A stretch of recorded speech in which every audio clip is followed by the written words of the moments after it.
And should be live. Okay. Yes, we are. Great. Hello, everybody, and welcome. This is an experiment where we're going to be playing an RPG set in the Space Casey universe. If you're not familiar with Space Casey, it is an audio drama that I produced 2 seasons of. A few years back. It's getting old now, but it is all humorous science fiction about a woman who is sort of a con artist in the future, and she steals the wrong spaceship, ends up stranded many light years from home, has to deal with a whole lot of crazy aliens and time travel and artificial intelligences and all sorts of crazy stuff.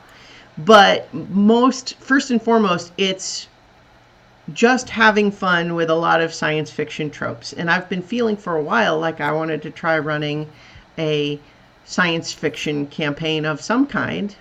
And I discovered a game called Bulldogs, which is based on modified version of the Fate Core RPG mechanics. And the tone of it felt very much in line with what I was thinking for Space Casey. And so we're going to try running that, and today will be sort of a session 0 where we're going to finalize everybody's characters and do a little bit of world building, and then depending on how that goes, we may do a little bit of adventuring as well. But first and foremost today, we're getting stuff set up. Character building, world building, all of that good stuff. So, I think I introduced myself already. I'm Christiana Ellis. Our players today, Spence. Hi, I'm Spence. I'm playing the character Patches. Mm-hmm. And Lee Burdett. Lee, you are muted. You're muted. Oh, no. Yay! It already starts. Hi. Drink. Yep. Technical difficulties. And Nobilis Reed. Hi there. I am playing Rick Monroe. And Mark Kilfoyle. Hey, I'm playing Bud, or you can call him Bud for short.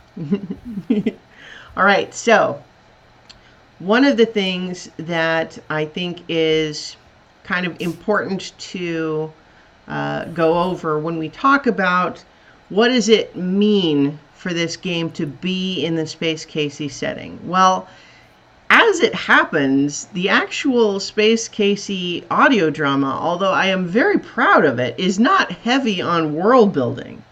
It is not what the story is focused on. It does not establish a lot of different locations or characters or anything that would be easy to build a campaign around. So what it means, as far as I'm concerned, is that it's more about tone.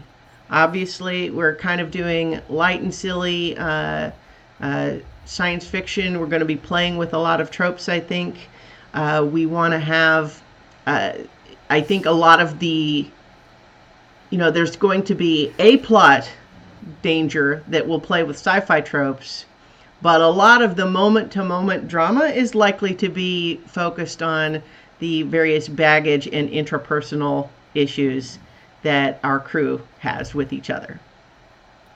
And that's not going to be universally true. We're going to see how it plays out, but that's kind of part of what I'm thinking.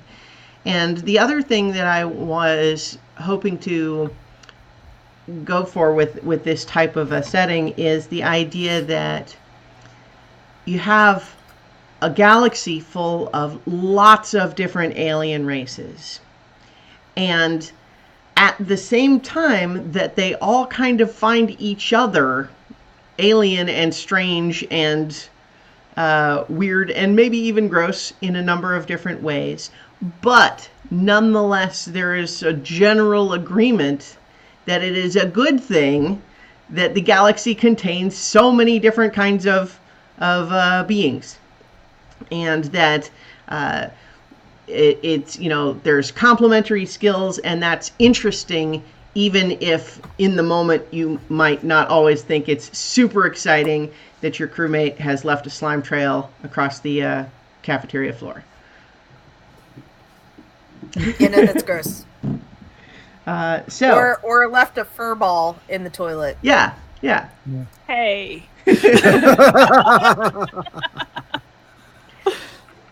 Well, the slime trail was one that I oops, I'm covering stuff up. Hang on. This is fine. It's all fine. The slime trail was something that I think I had pulled as an arbitrary example, earlier, just thinking about it. But then I think we have one of our characters literally does that. I'm just spreading my love all over the ship. So, one of the things that Bulldogs as an RPG does, Bulldogs is produced by Galileo Games, I think I said that, but that book, one of the things that it includes is a lot of different alien races, but also, mechanics for how to sort of construct your own alien race. And so I think, I gave everyone here freedom to be any kind of alien they want, or human, because of course the main plot of Space Casey is she's a human dealing with all of these crazy aliens, but with the opportunity to have a crew of many different kinds of aliens. I like the idea of still leaning into that constant weirdness for everybody. It's not as though Casey is the only one encountering things that she finds are weird.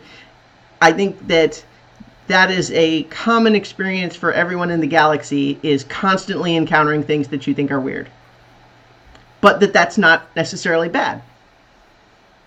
And so I think just as a general concept, maybe everyone tell a little bit about why you chose the species or type of being that you have chosen to play. Sure. So I chose to play a version of the Urzamites in the Bulldogs campaign, but I have called them Mort Bears. They're murder bears. They're like Care Bears, but they have a lot of rage. And I think a big reason that I'm choosing this is because when we played this game at Balticon, I had the best time being cute and fuzzy and not being taken seriously and having lots of rage issues. What about you, Lee? Yes, I am not muted. Okay, Shem, I don't think I actually introduced my character. Her name is Shimazi, but you can call her Shem. She's a race of she's a cat race, but not like big cats like lions or tigers or anything. She's more house cat that's like 5 feet tall with all of the things that go on with being a house cat that is actually 5 feet tall. And I just thought it would just be really funny with as schizophrenic as cats can be with, no, this is my person. No, I don't like you. Ooh, pounce. What does this button do? I just thought that would be really, really fun. Very nice. How about you, Nobilis? Well, to be honest, the first character that this started off as was a character who dates back to Andy Griffith's stand-up days before he started working in series. And he has this famous routine where his character from the backwoods of, I think, Arkansas, finds his way into a football game. Oh, yes! You can find the routine on YouTube. It is hilariously funny and is not cruel to anyone, including himself. It is my counter argument to anybody that says that comedy always has to be cruel. Mm-hmm. And I like, you know what? I really like this guy. I mean, I really like this character that he's presenting, who just takes everything takes everything at its best possible meaning. Like in the routine, he sees the football referees on the field, and he immediately just calls them convicts. Because people in striped outfits are convicts, right? But he doesn't then start wondering why they're not in prison or anything. He just says, oh, they're convicts, right? And that's just who they are. And I realized that this character is just the best possible version of a human who is that best possible person because he considers everyone else the best possible person. And I'm like, all right, how can I make a character like that in this setting? And that's how I can. Now, this isn't precisely that character anymore, because as you make the character, all kinds of other nuances come out. But that's what I started with, was basically Andy Griffith. Well, and one of the things that is actually a direct pull from the Space Casey audio drama is the nature of humans in this setting is that for a long time they were kept completely isolated from the larger galaxy, by virtue of a story that they were part of a protected wildlife reserve sort of situation. But that was all a scam, as uncovered by Casey in the audio drama. But what has happened since then is, in order to catch them up, they were actually given a whole fleet of ships from the future that use super futuristic technology and everything. And so since then, humans have been doing their best to integrate themselves into this broader galaxy. And so they are kind of simultaneously seen as rubes who don't know anything, and also potential valuable new trading partners because they have a lot of great futuristic technology that they were given. And so that's kind of where humans are in general in this setting. How about you, Mark? First, I want to say that if you have not yet listened to the 2 seasons of Space Casey, go forth and do so. As part of my prep, I actually re-listened to both seasons this week. It's very doable and delightful, and in many ways, it captures a time too in podcasting, which is really cool. But it's a very fun story, and kind of I don't know, I really enjoyed it. So trying to keep a capture of that. There's a lot of things that come to mind in playing, an alien species rich universe and trying to figure out what that could be. And in a lot of games, it's, it's dark and gritty, or it's, you're going to be fighting for it. Even Bulldogs itself kind of has that, its initial impression is you're going to have kick-ass guns and go take the galaxy because you owe so much money, you have to pay your back debts. And I felt there was going to be a little bit lighter tone to it potentially in this one. And as part of that, it's like, well, okay, I want to play a fun character. I don't want to play a serious character at all. I want to play a character who's a bit naive. I want to play a character who is as utterly alien as I can think of. And so it started with a pile of goo in a bucket. It's weird because as I started to think about the character in detail, it's like, oh, okay, that's Odo. Wait, I'm not going to be Odo. Odo's super serious. I'm not going to be a rules follower. And then it was, kind of, okay, well, some sort of, what's the bucket all about?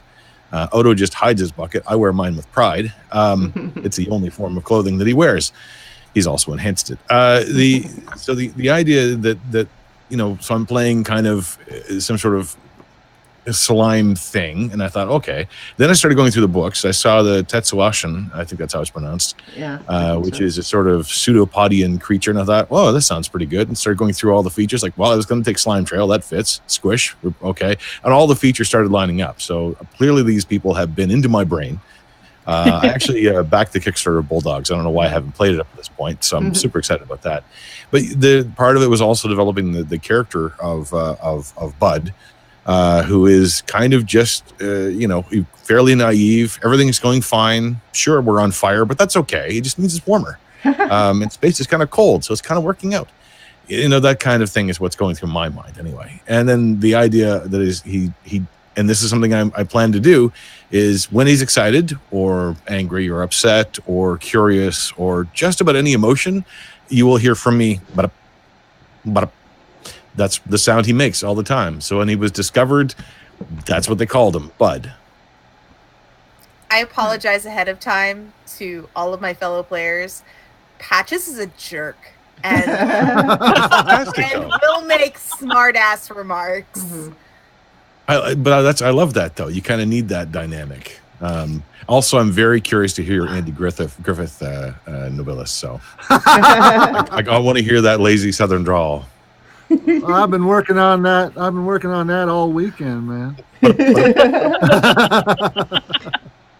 So all that's great, and we're gonna be slowly. I think my plan for this session 0 is we're gonna kind of talk through the way character building works in this game system, and as we kind of cover each step, you guys can talk, in brief about what decisions you made and why. We don't have to spend a lot of time, for example, on every individual skill that you chose and why you put this one at a +1 instead of a +2 or whatever. But in general, just kind of covering the concept.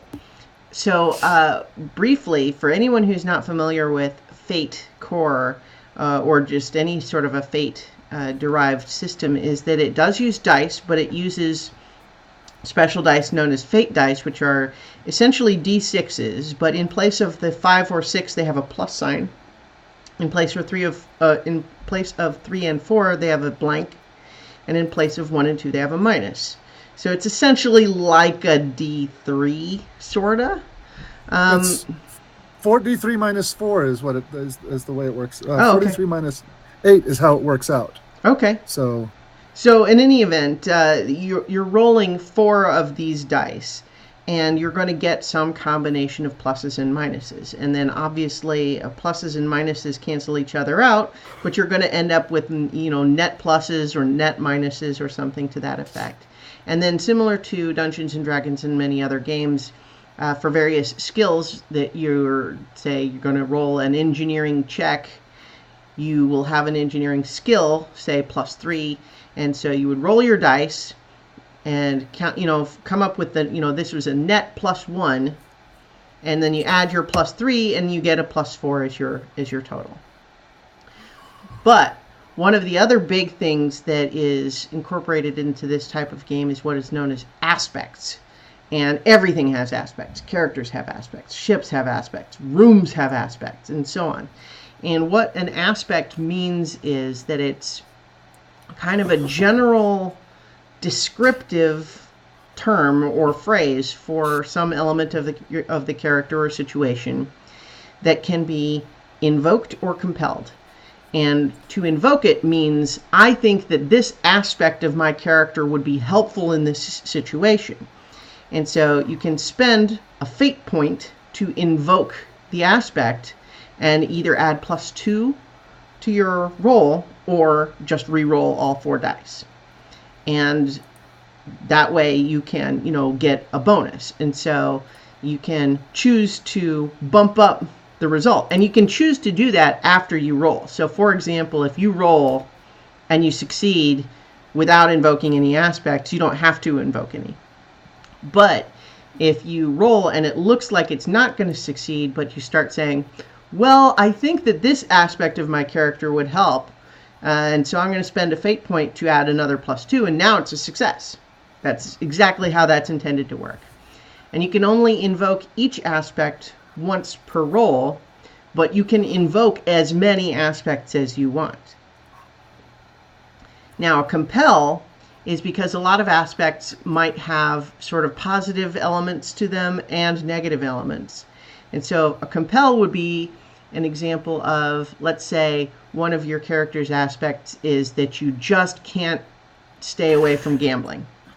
And so if your character was on their way somewhere important, but what I might do as the game master is say, uh-oh, it looks like on your way to this important place, you're passing a slot machine parlor. And I think that you are so distracted by that you go in there instead of doing your important mission.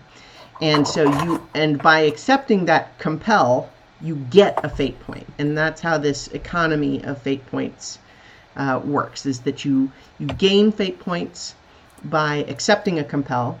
And you can also self-compel, like you can decide yourself, even if I don't say anything, you can suggest that a compel for your own character and get a fate point. And then you spend fate points by, giving bonuses to your rolls and other similar situations. Excuse me, I'm burping. I made a cheat sheet for myself too, so I'm going to pull that up. Some of the rules. Did you guys see that Google Doc I made? Yes. Okay, good. Where is that?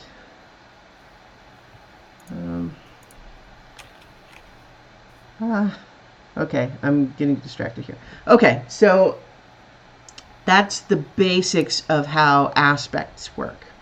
And so character creation for this game starts with having all of your characters assign themselves aspects for different things. Like everyone gets 2 heritage aspects, which usually are loosely divided into one of them has to do with what kind of an alien you are, and one of them has to do with what kind of upbringing you had. So let's talk. Have each of you mention what your 2 heritage aspects are and what you think that says about your character. Okay. So my first heritage one is also cute and fluffy. I am a walking, talking teddy bear.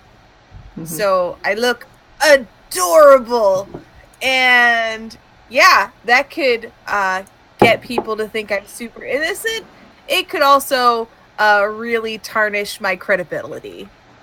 Also, being short is also a problem. Well, and we can go ahead and shout out the Stitch reference, right? The Lilo and Stitch. Oh, yeah. Yeah. Also cute and fluffy. Anyway. Very nice. Thank you. My other heritage piece is the chip the size of an asteroid. Suck it up, Buttercup. Basically, all the other tall races have it so good, and I am the ship's medic. So if they come to me with a boo-boo, I'm going to do my thing and be like, suck it up, champ. Let's go. I think the way I described it in the group Google document was, she'll heal you, but carrying costs extra. Yes, and I like that as well. How about you, Lee? What are Shem's character or heritage aspects? Oh, you're muted again. Take a drink. Yep. For race, I have cat-like everything. Yes, she will crawl up drapes. Yes, she will chase yarn balls. Yes, she has favorites of the crew, and yes, she has people she just can't stand. But she also has really, really good reflexes and really good athletics for all of that. But yeah, cat-like everything. Very nice. And for her upbringing, it is, what does this button do? She very much Dee Dee from Dexter's Laboratory. If there is a button, she will press it. Very nice. Probably with the obligatory woo. So that can be good because she can figure out very quickly how things work, but that can also be bad because that might just be the self-destruct. Oops. All right. How about Rick's heritage aspects, Nobilis? Well, the way Shim is about technology, Rick is about people. His first heritage is to seek out new life, all of it, and he just wants to meet everybody. And if there's an alien race he hasn't seen before, he wants to go and buy them a beer or whatever else it is that they drink or whatever, and just find out everything. And I realize that kind of goes against one of the central themes that aliens are icky. Well, okay, but I want to qualify that a little bit, just because I was thinking more about it. I didn't really mean icky as like necessarily a completely negative thing. It's more just like unusual and like, what is that? Okay. But you could be enthusiastic about learning all of the different weird things, So right. it's So weird is a better he's word probably. he wants to find out all the weirdness that there is that the other races of the galaxy can offer. So that's his first aspect, and his other heritage aspect is you say farm boy like that's a bad thing, and the technology shift that humanity has gone through, going from a spacefaring culture to a interstellar, wannabe superpower, is like, yeah, that's fine, but Rick came from the most backwater place on Earth. When he got onto this ship was the first time he'd ever been to space. And so he's very down to earth, literally, because to quote that movie we've all seen, this is no different than Bullseye and Walbrats back on Tatooine. So so that's the kind of vibe that aspect is for. That's always just briefly been one of my favorite sort of moments in the original Star Wars, of imagining the alternate universe take of after that briefing when the pilot who was talking about, that target can't be more than 2 meters, and then Luke just says, "Oh, well, I used to bullseye Wombrats back home. They're not much bigger than 2 meters." And then, like, after the meeting, that guy going up to Luke and just saying, "What was that? Why'd you have to, like, call me out like that? We're talking about a military strategy. This is very important. I was just talking about how that's a difficult shot to make, and just because you're a hot shot doesn't necessarily mean that this is a good strategy for everybody. And on top of that, the way you said it just made me look like a dick." So headcanon accepted. Yeah. See, that also sounded like a conversation that anybody from my hometown would have. Shoot, that ain't so hard. I can do that. Ain't no fancy needing for that. All right. So how about Butt-Up's heritage aspects, Mark? The first one I took, and it always, these weirdly lined up. Again, I think they were reading my mind. Born to the Spaceways, Butt-Up being more or less a gelatinous cube, likes zero-G quite a bit because it allows him complete freedom of movement. Whereas this nasty gravity stuff is just a pain in the, well, it doesn't really have any other orifices or organs, but pain in the jelly, I guess. I'll figure out a proper saying for that. Pain in the bucket. Yeah, perfect. I could just see all I'm going to be doing to treat you medically is just like chemistry. Yeah, no, I love that. Seeing what I would add to get you the right color. Yes, absolutely. Also, sorry, go ahead. It'd be a nice shtick if every time there's a need for a body part, it's always just the same name, because he only has one body part. It's like, that really sticks in my gronk. Yeah. On the one gronk, it's this, but on the other gronk, well, I guess it's really still the same thing.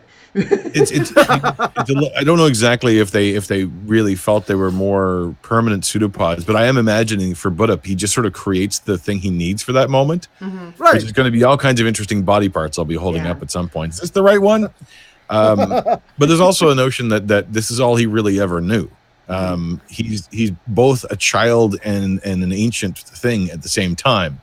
I like the Tetsuoshin idea that they just bud.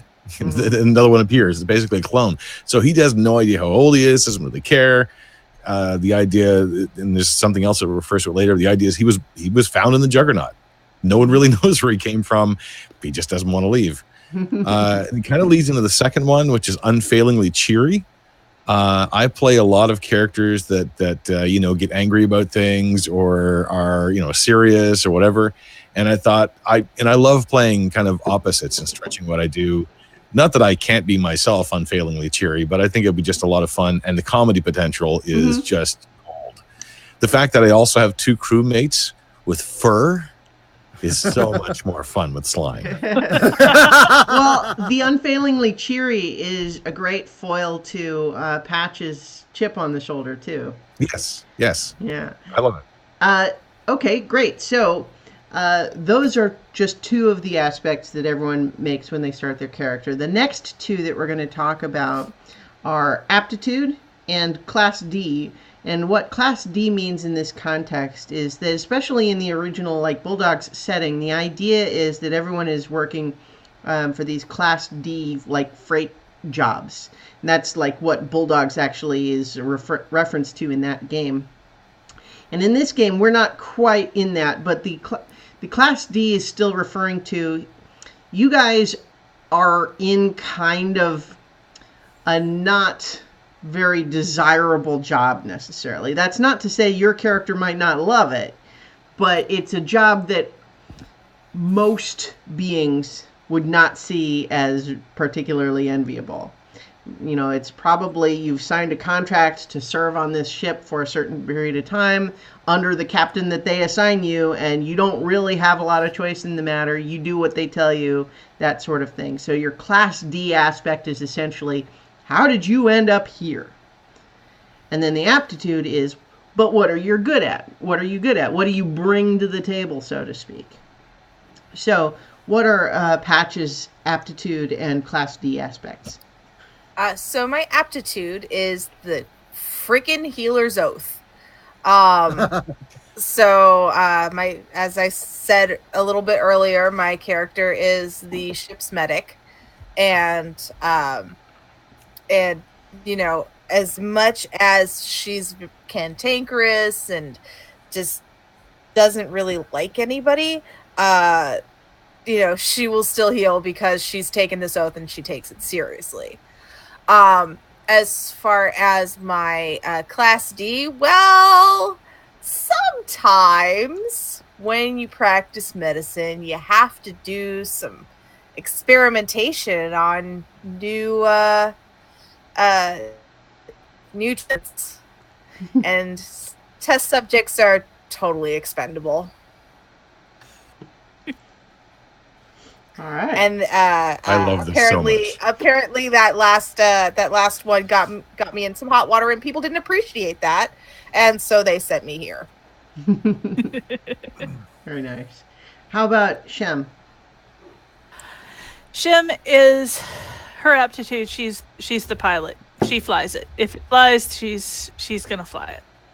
And the way she ended up here is she's paying off her pilot school and the resulting shuttle destruction, and also the medical bills for the instructor that was giving her that last exam. There was an unfortunate fur static buildup thing. And, a catastrophe. yes. Yes. No. Was she catatonic?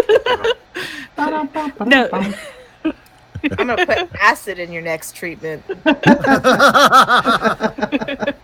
Yum. Nice. So that was your Class D and your aptitude. What about for Rick? Rick is the ship's quartermaster. He's responsible for making sure that the ship has all the provisions it needs and that everything that comes in and goes out is logged and taken care of. And on our gigantic ship, that is more than a challenge. We'll get to the Juggernaut in a bit. Mm-hmm.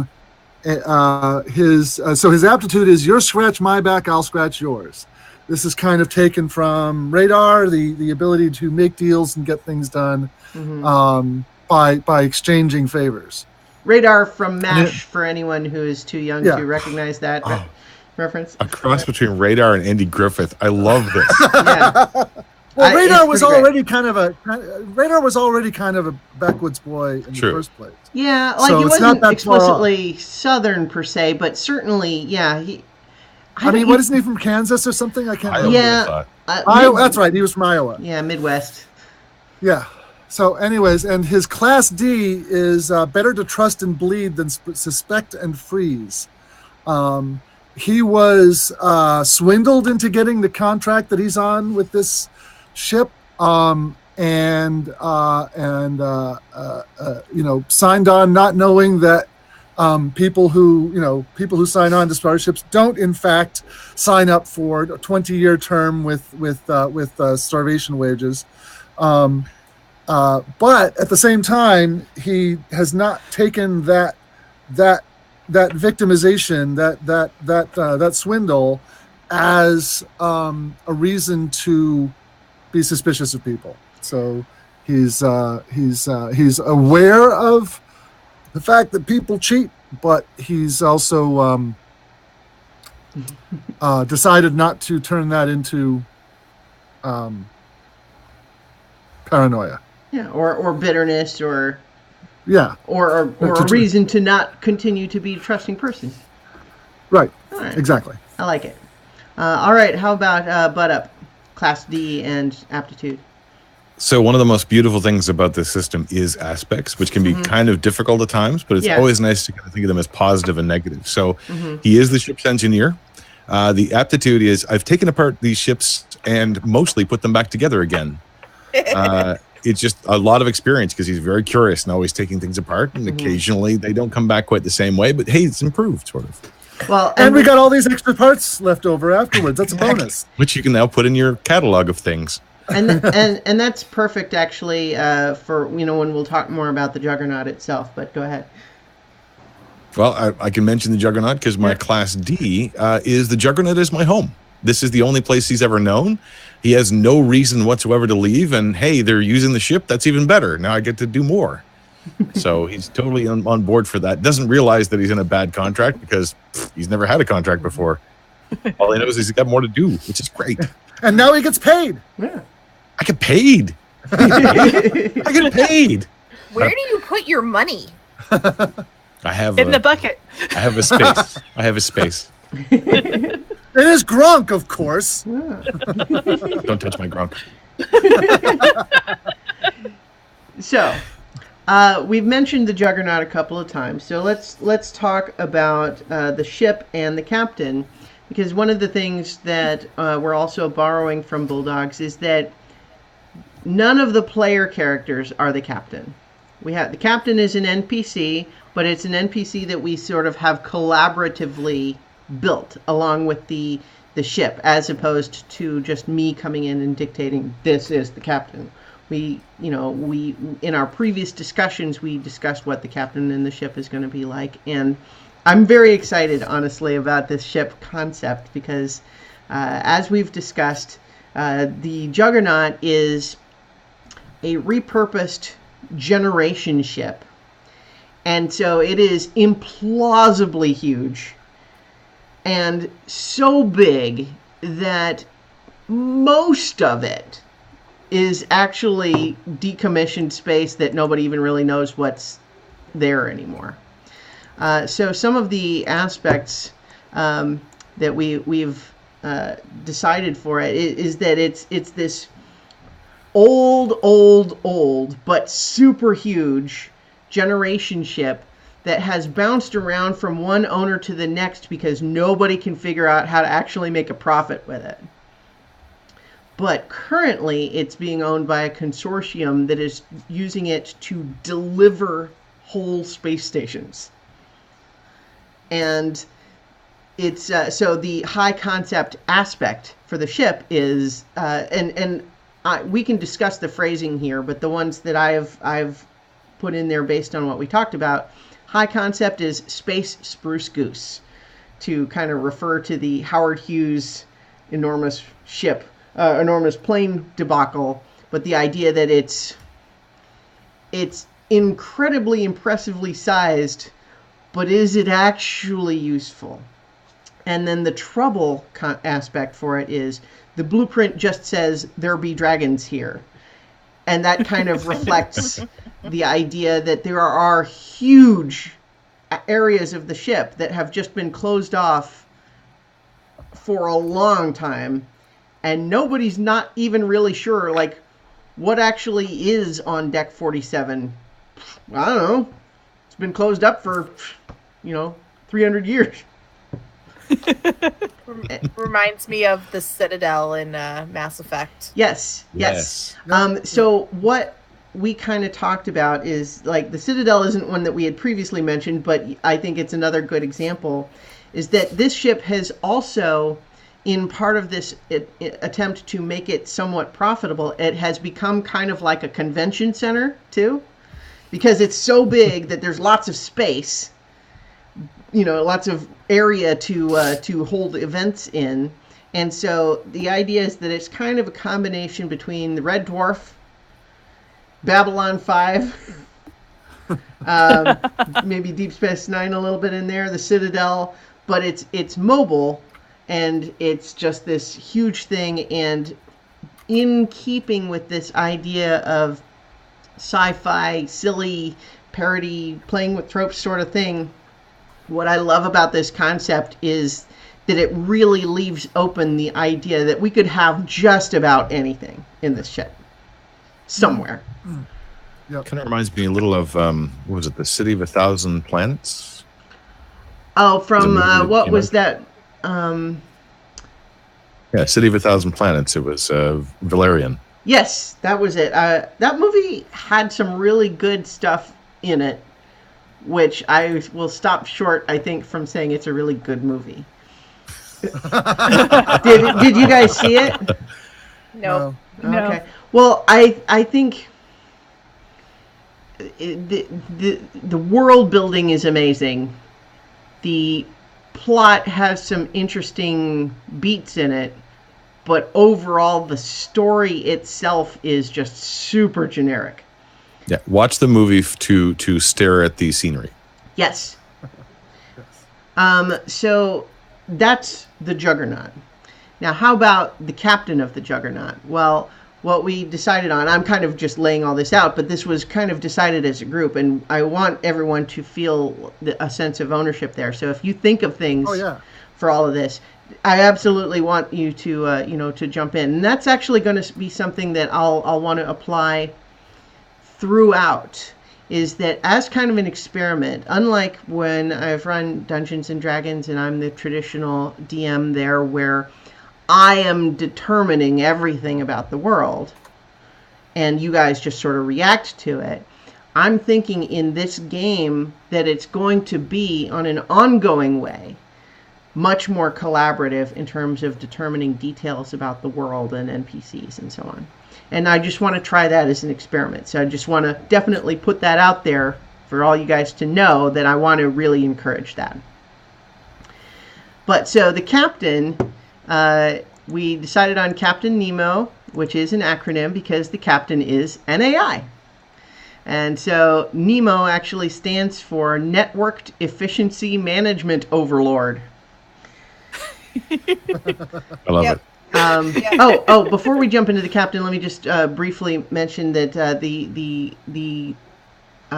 Juggernaut does have a couple of other aspects that I didn't mention. One of the strength aspects, like what is it good at, I decided too big to fail just seemed like a perfect phrase for it. It's so big that, like, that could be a very useful thing, but it could also easily be a compel of, like, well, in order to reroute the positron thrusters to solve this sci-fi problem, we need to get to that particular array, and it is literally 6 kilometers over there. and that's a nearby portion of the show. Yes.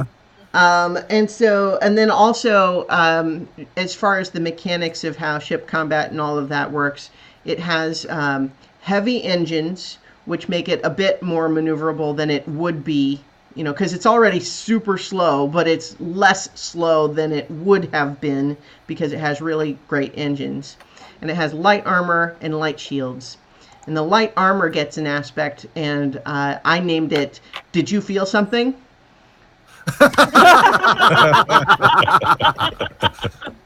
And so... Oh, sorry, go ahead. Did that make it onto the Google Doc for that? Oh, I don't think I put that one on the Google Doc, but I do have it on it. Yeah. So you should all be able to see the all of each other's character sheets, I think. So be careful because the only way for you to be able to see them is... Oh, hang on. Let me make sure Mark has that one. In order to be able to see them, I had to make it so everybody can edit everybody else's character sheet. So just be careful not to edit someone else's character sheet. Okay. But I wanted it so that you guys can always look at everyone else's character sheet. And that's going to be helpful when you want to say, maybe suggest someone else's compel or an aspect that they could use and that sort of thing. So that is the ship. And so the captain is Nemo, and we decided that the captain, like, how did this captain get this position? Well, grandfathered in because essentially this is the AI that has always run this ship, but because this ship has been repurposed and sold and renovated so many different times, the captain's trouble aspect is too many cooks, because essentially, although Nemo presents as one entity,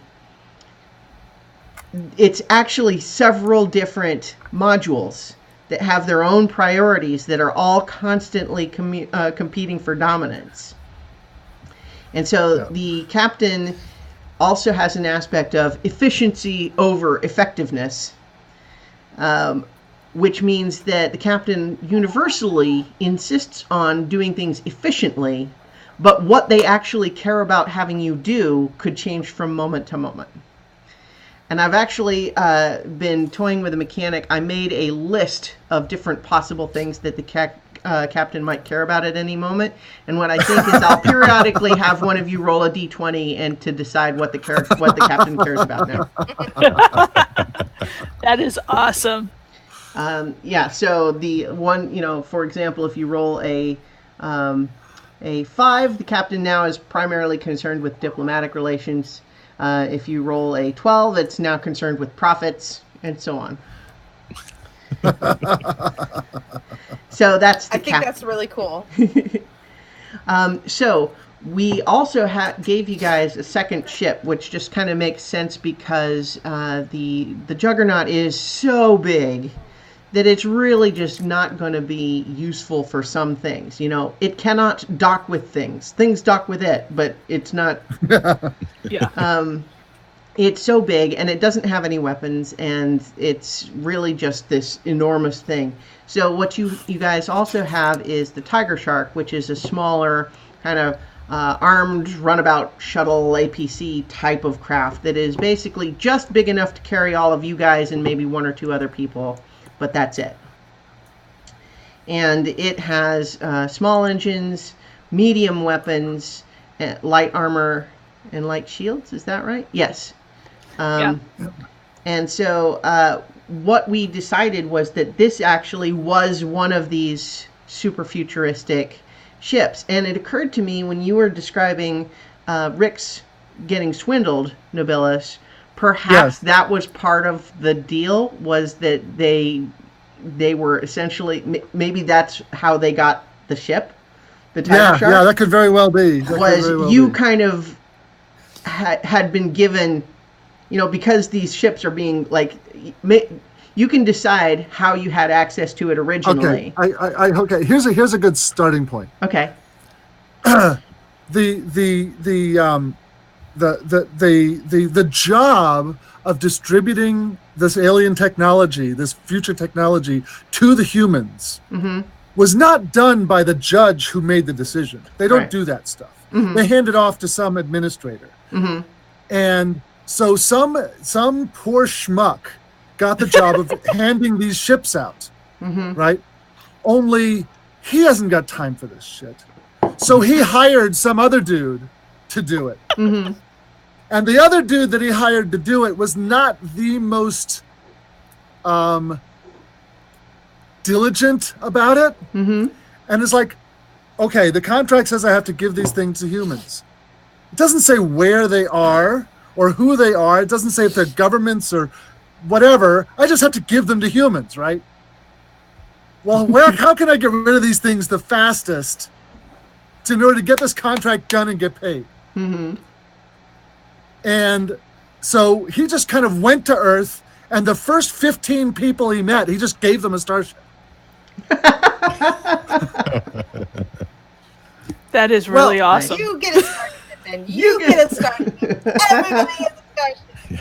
But you don't get a starship. No. Here's the thing, though. You know, these ships are really hard to control and stuff like that. Yeah.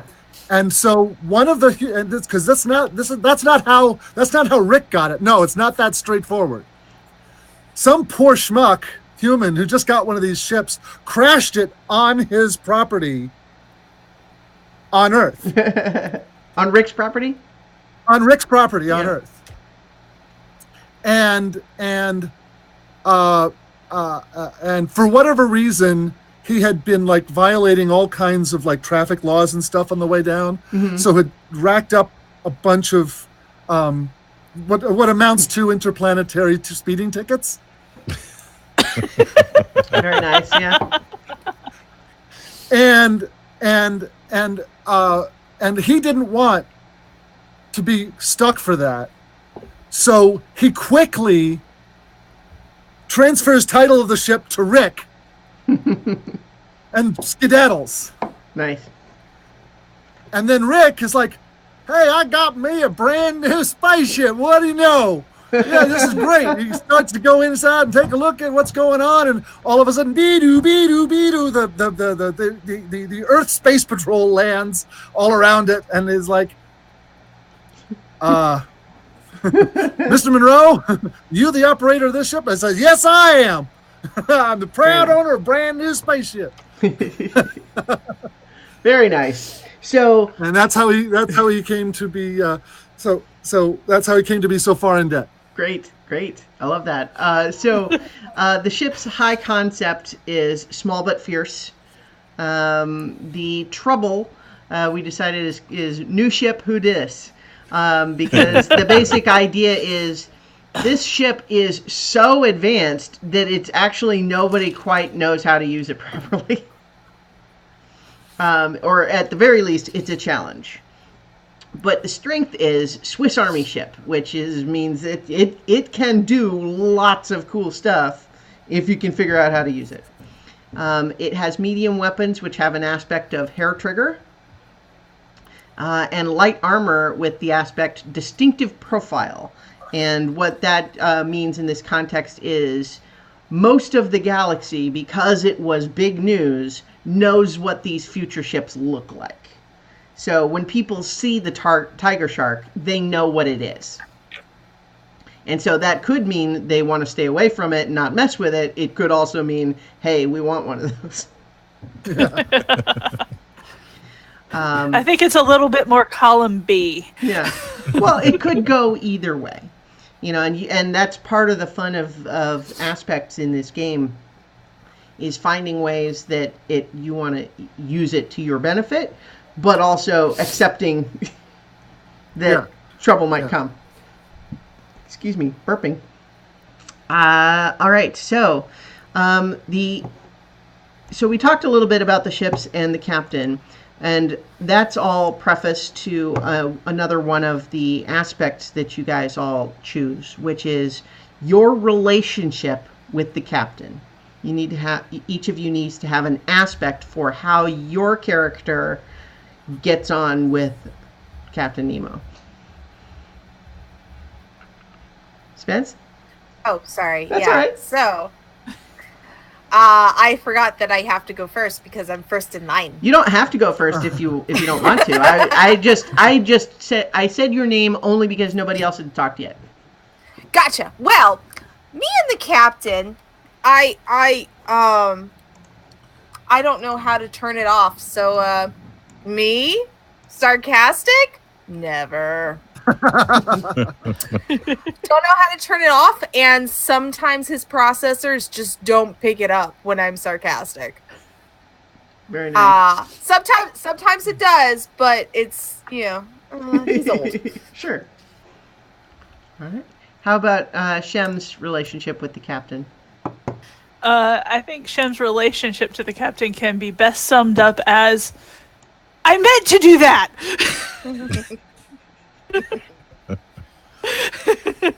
So elaborate on that a little bit.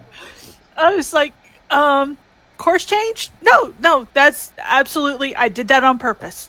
Absolutely, 100% on purpose. No, we're going backwards because it's going to help us out in the future.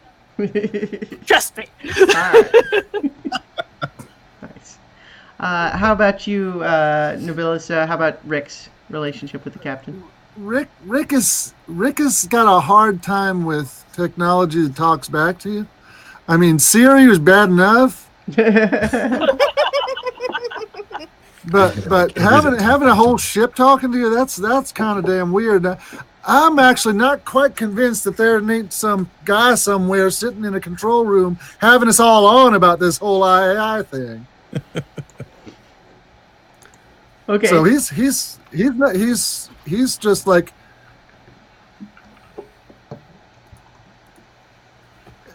yeah. I mean, I'm still getting a handle on what that relationship's going to look like, but mostly it's founded on not sure that there's not a person behind it. No, sir, I don't believe it. Yeah. So ignore the man behind the curtain. Right. No, where is ignore the the man behind the curtain? Yeah. Yeah. So maybe you could even just say, pretty sure there's a man behind the curtain, so to speak. Yeah, exactly. Okay. Oh, yeah. All right, that works. Cool. How about Bud? Playing along with the naivety and also just making it up just now because I realized there were a few things I didn't fill out. Nemo is always my friend, so whatever Nemo says must be right. Well, I mean, they've been around each other longer than anybody else. It's the oldest relationship in the group. Probably. Yeah. I mean, you're essentially a keeper if we go with the Citadel route. Oh wow, there's so many weird references and synchronized with this character. It's bizarre. I also realized what's his name on Norm Macdonald's character on the Orville. Yeah, he's the sarcastic. He's the Spence version of my character. So one thing I want to just toss out too is I think all of you kind of emphasized the aspect that is, how does your character feel about the captain? But the aspect should really incorporate both sides of that. What is the relationship with the captain? So for each of you, how does the captain seem, at least as far as you can tell, to feel about you? I confound him because he can never tell if I'm serious or not. Is the sarcasm detection processing has burned out generations ago? Sarcasm, the sarcasm algorithms, the SAS, are flawed. Nice. How about so for Shem? Shem is always saying, "I meant to do that," but like, does that usually work, or does the captain? No. No,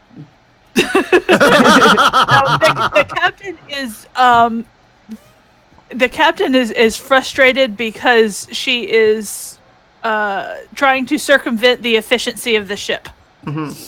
Constantly doing unexpected things that disrupt the orderly operation. Or I just kind of imagine I have some wool and Nemo's eyes are around here somewhere. All right, how about Rick? Well, I mean, to kind of mirror the idea that Rick can't quite grasp the fact that there's not an organic creature behind Nemo. Nemo also can't quite get a handle on Rick's like really earthiness and organicness, and expects him to act in a logical way when a lot of the time Rick is really just going by instinct and emotion and reactions that don't compute real easy. Well, so they kind of miss each other a lot. I don't dislike that, but that's something that potentially affects the captain's relationship with everyone, right? Because everyone else is also organic. So that's not bad, but let's just talk about that. Well, no, it has to do with Rick's personality as well. Okay. Isn't it doesn't. Well, Well, okay. maybe just maybe I see what your point. maybe just that whole philosophy of being trusting, like maybe the captain sees that as inability to learn lessons from mistakes. Exactly. Yeah. Yeah. That's fine. Okay. So, in a short version, the captain kind of maybe just thinks you're dumb. Yeah. Well, yeah. Well, I mean, that goes. That's kind of farm boy, like it's a bad thing. Yeah. Okay. Ignorant, it's not. There's no. This. It's like So it did just come off the farm after all. Is the captain mean about it though, or is it like condescending? Because again, I don't know. I don't. You guys decide. Can the captain attempt sarcasm? I think.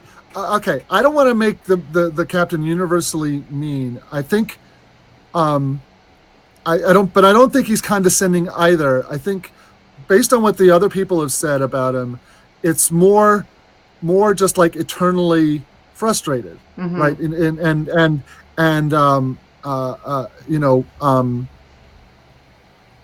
It sounds a bit like Nemo assumes that Rick is just another alien when he's not. He's human. Yeah. He's the least alien of all of us. Well, I mean, that's subjective, though, right? No, he's.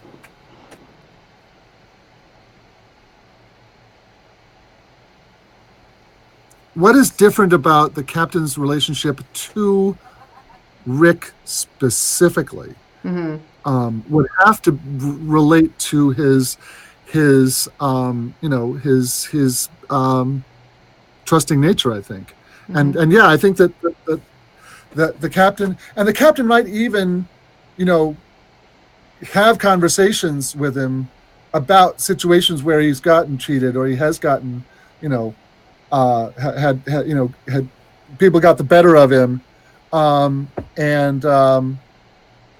he's like, well, if he was driving the bargain that hard, he must have needed the money for something. It's obviously real important to him. Let me toss out something and just see what you think about it. Having it be, what if there's maybe a sort of a mirror for reflection of that, thinking there's someone behind the curtain thing of, what if the captain thinks you're up to something? There they go. There you go. Like this whole attitude you have cannot be real. Nobody is that nice. Yeah. So maybe so neither one thinks the other is what they are. Yeah. So they literally both suspect the other of being something else. Yeah. Okay. I kind of like that. So as a general note, we talked about this efficiency over effectiveness and the idea that the captain does care very deeply about efficiency. But doesn't necessarily tell us how they act about it, right? Because you could imagine that type of character being a very stern taskmaster type. And I feel like the name Captain Nemo maybe suggests that about it. Like if we wanted to go with the characterization of Captain Nemo from 20,000 Leagues Under the Sea or whatever, stern taskmaster is a little bit more what that evokes. But we could also have the captain be more along the lines of sort of the passive-aggressive condescending about it, of like, I saw that when you swapped the deck on 47 that you used very chaotic strokes rather than using parallel and perpendicular strokes to efficiently, maximize the mopping qualities. And I just thought that if you wanted to just sit down and review the tapes with me, we could go over how you could be more effective in your future mopping. That sort of thing, or would it be more like, you took too long to mop that deck? I having worked with efficiency experts before, I'm old enough to have been around when they were kind of a little more popular than they are now.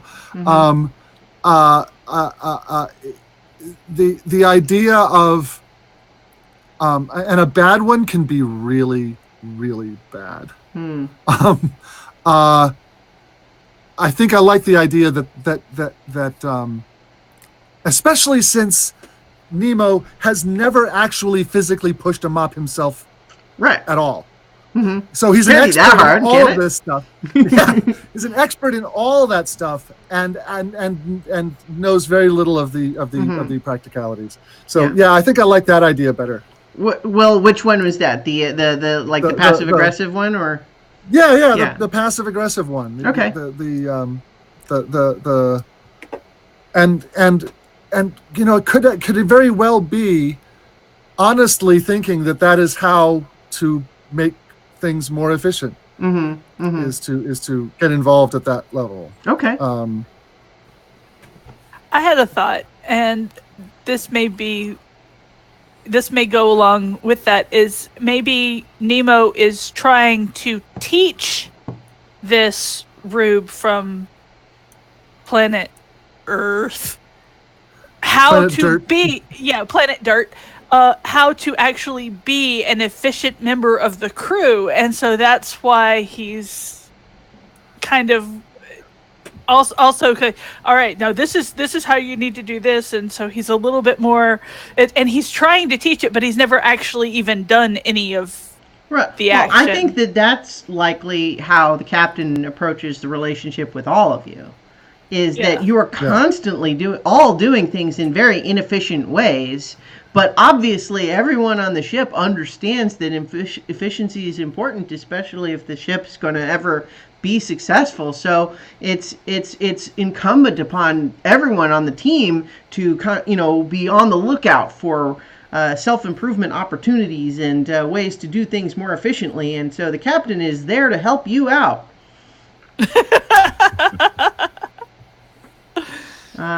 So that I think we've talked a fair amount about the captain there. So did Mark say who? Oh, right. Yeah. How does the captain feel about Butt Up? I think I kind of captured it in that from Butt Up's point of view, Nemo is the oldest friend and has been. And from Nemo's point of view, Butt Up does whatever he asks him to do. So he kind of accepts that and kind of treats him well. So I think I can live with both sides of that. Team-oriented. Yeah. Also, given the reference to Nemo, I really want somehow us to work either an aspect or at least a title of an episode, 20,000 meters under the deck. Absolutely. Well, the size of the Juggernaut absolutely makes following that plotline a conceivable possibility, even within the confines of the ship. So that kind of covers, as we're stepping through, the character creation process for everybody. But the last aspects that everyone needs to have is aspects that relate to your relationships with each other. Now, the standard Bulldogs character sheet has you pick 2 aspects, but with just 4 of you, I think it maybe makes sense to go ahead and have an aspect related to, each one of you has an aspect related to each of the other 3. So you would have 3 crewmate related aspects that define your relationship to each of your crewmates. I think I've said the same thing like 7 different ways now. So who's drawing boxes on the map? Which is, it's okay. No, that might be me if you're seeing all of this on mine. Yeah. Yes. Well, I'm sorry. It's I mean, I don't object it, but it does, the purple is showing up as a boundary around everybody now. Yeah. So if I did not realize that I was not on the GM layer. I've been playing with it, but no, let me get rid of those. No, it's okay. I was just letting you know that we can see it. Okay. All right. Work is showing. Yep. Yeah. Okay, so each of you then should try to come up with an aspect. I'm saying the same thing again. I think you get it. Someone want to go first? I'm ready. I've got mine. I finally figured it out. These are hard to do. Yeah. So I decided to go with a theme. With Patches, that the aspect is I want to make Patches smile for real. Because Patches has smiled at me. It was a very scary thing, and I don't think it was real. and I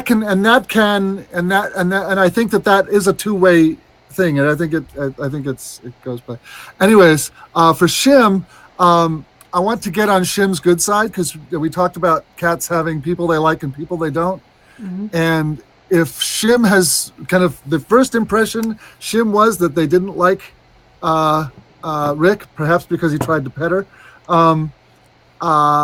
I would love to be able to have, like, he wants to get over that. He wants to earn his way back into her good graces some kind of way.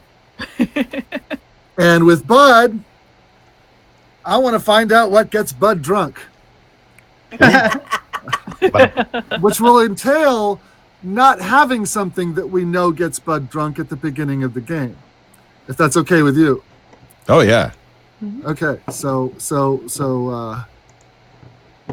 comes back from some mission off the ship and says, Hey Bud, drink this.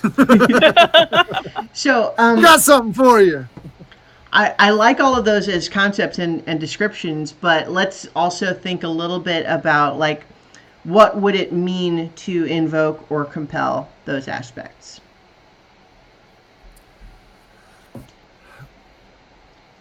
I'm not challenging any of it. I'm just saying let's explore that, because that's part of the process. Yeah. I think as far as I want to make Patches smile would definitely be the kind of thing I would invoke when trying to influence Patches and with a joke or some kind of lighthearted thing. And I think for compels, the compels on any of those would be situations where, the most appropriate thing to do would be, something more confrontational and less friendly. Okay. So perhaps, like, this could apply to the slightly similar one with Shem, is that a compel might be they have suggested something that you disagree with, but I might offer, maybe you should go along just to make them happy. Yeah. That's definitely the kind of compel that would happen. Okay. Excuse me just a moment. Mm-hmm. And then perhaps the compel with Butt Up could be, well, game stuff. It's not. Yeah. So. Yeah. Probably. I don't. All right. So perhaps the compel with the Butt Up relationship could be adapted to just like a general curiosity about how Butt Up kind of works. Like, yeah. What even is Butt Up? Does Butt Up have a gender? No. No. It's very confused about it. Oh, okay. So is there preferred pronouns, or is it just kind of? All right. It's Butt Up. Because we might end up saying he just because we're thinking of you, Mark. But do you? Yep. And Bud would be used to this sort of response, but doesn't really correct them. Just doesn't care. All right. Well, so while we're talking about Butt Up, do you have your aspects for your crewmates? I just made them up. Ooh. Yay! And they all have exclamation points. Because I didn't really know the characters that well until we started talking. So I really wanted to figure it out. So the relationship to Shem. I must beat Shem to the shiny new thing. So a bit of competitiveness there nice. Between Shem and Butt Up. Relationship to Patches. It needs to learn new things. So kind of a compulsion to help Patches learn new things, which could be potentially quite dangerous. And relationship to Rick, kind of thinking about both how Nemo treats Rick and how Rick, because it's human, it's just a child. So tends to kind of talk softly to Rick and try to encourage Rick to learn things, because obviously you've kind of come a little bit limited. A little patronizing. Yeah, in a nice way. Like that sweet, but like well-meaning, always but trying to fix you up with someone, or that. So I have something that's going to play off of that for Rick. So Butt Up is trying to take Rick under their grunk. Yeah. Exactly. Sorry, I didn't mean to cut you off there, Spence. That's fine. So Butt Up is the good parent, and Patches is the stern parent to Rick.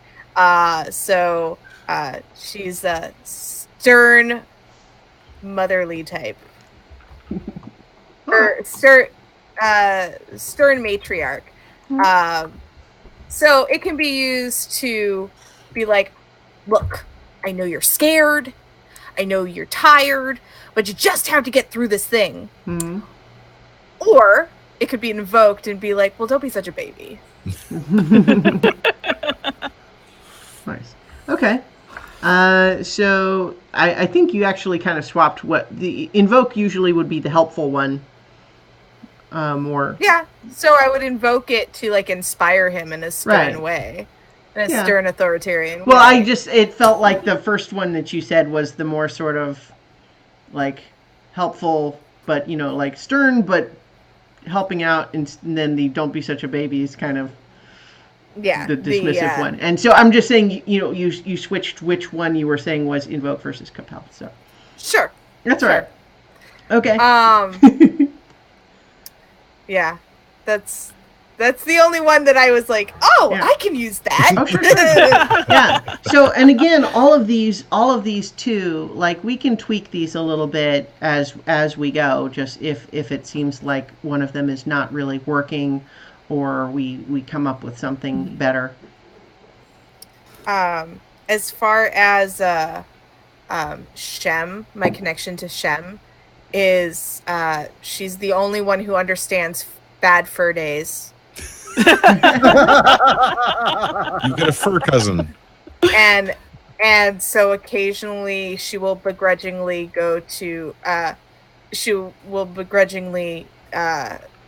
ask Shem to help out with grooming, etc. You brush my fur, I'll brush yours. Yes, we are forever friends. Oh, forever. Friends. Nice. Forever friends. Forever friends. Nice. I don't know how that would be. That might actually. Well, not every aspect has to have really obvious invokes or compels, and in fact, generally speaking, one of the things that I told you guys when we had our sort of pre-session 0 was that in some ways, if you're going to have an aspect that's kind of more lopsided, it's often better for it to be actually kind of bad, because you want ways to get fate points. But so like that one is a more positive one, but it would, so it's like good if we can come up with ways that might get compelled sometimes. Yeah. As far as Shem goes, Patches is her very favorite person on the crew. Because I don't pet her. Yes. No, well, that, and it's just Patches is her favorite. Well, so here's a question, because I know that some of that developed when we were thinking that. So we just talked about forever friends, but that almost makes it sound like a more positive thing. But is it, to your thinking, is Patches actually good friends with Shem, or is it more a matter of I wish that? Well, yeah. So I guess that's what I'm trying to get at. Is it a strangely positive? Because I know Lee was originally thinking that Patches being her favorite was like the way cats will always gravitate towards people who don't like cats. Well, yeah, and that's kind of where I'm at with Patches, is like she'll use Shem for help with fur and stuff, but doesn't want to be all the affectionate bullshit. And whereas Shem is a very affectionate cat, and she will come up and just pick her up and give her a squeeze, and then go back to I have no natural weapons. I can't fight back. So, maybe what we just want to emphasize with that aspect then, from Patch's side, is there are some things that Shem knows about that are useful and understandable, but most of the time you'd rather keep Shem at arm's length or So maybe further. instead of forever friends, reluctant friends. Yeah, no, I like that. That's good. Because that one you can easily see at least how on Patch's part. yeah, and that one's much easier to imagine going either way, right? Yeah. Yeah. All right. I don't have an aspect with But Up yet, but I kind of feel like I want to experiment on him. Well, and that seems like it would actually blend kind of well. But one of the things that, well, no, that Butt Up wanted to help Patches learn things. Mm-hmm. But one of the other things that I commented on earlier is that Patches being sort of very, sarcastic and not especially nice, kind of a jerk sort of thing, maybe cynical, kind of is a foil to Butt Up being sort of relentlessly cheery. So having something about that dichotomy could be good too. Butt Up needs to get real. But Up needs a worldview. I can see it through the window. Like he's the because he's never been off the ship. And I like imagine the idea I that have. we just start a scene with, you're experimenting, Butt Up's on the table, and I answer whoever walks in the door. She's cutting my arm off. This is going to be fun. Ah. Cutting my glunk off. I've made my glunk into an arm. We can come back if you want. Yeah, let's come back to that. I want to think about that. So. All right. Okay. How about Shem's crewmate aspects? Well, at least we've discussed her relationship with Patches. With Rick, I summed that up as "don't pet me." So she definitely keeps. No, you stay on the other side. No, over there. No, over. Treat him look like a cat. No, go over there. Stay over there. Stay. Don't touch my furniture. No, that's my chair. And with Butt Up, probably my shiny is basically when he takes things apart and has pieces left over, she'll go and try to snag the pieces so that she can sell them on the black market or to the passengers as souvenirs, so to make a couple extra creds. So she has, at any given time, she has a collection of random loose bits and pieces in her locker or in her quarters, that she just kind of stashes them as, for use wherever. So again, there's this couch in her quarters, and underneath the couch is this cache of all these little things. And underneath the bed, and underneath the bed, and in the bottom of the little closet thing, and so possibly also the shower. I love all of this detail. I absolutely do. But let's also, again, like what are some possible invokes or compels that a given aspect might produce? Well, I'm just thinking compels. She might be taking stuff before he's actually done with it. Like she thinks he's done. She might be taking parts that he actually needs. Yeah.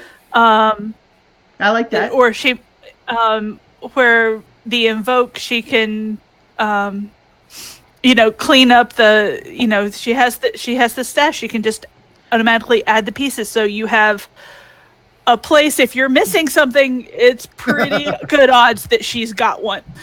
Okay. Yeah. Okay. I like that. All right. Did you get all of the ones? Yeah, I think you said all of them, right? Everyone? Yeah. Yeah. Okay. So how does where's your brain? That's great. I love that actually because it's one, like a lot of these aspects, it's fun if they're kind of like a fun little phrase that has sort of layers of meaning there. And I like that a lot because So it can either be really curious and accepting his tutelage, or it could be, God, you're dumb. Where is your brain? Well, I was assuming it would also include literally, how does his biology work? Where is it? Where is your? Yeah. How do you process thoughts? I don't see any. Yeah. Where is your mouth? Where is your brain? Yeah. Yeah. Bob from Monsters vs. Aliens. Yeah. I rewatched that not too long ago. It's interesting how some of those the older DreamWorks movies, like the animation, certainly shows its age, but there's some great stuff in that movie.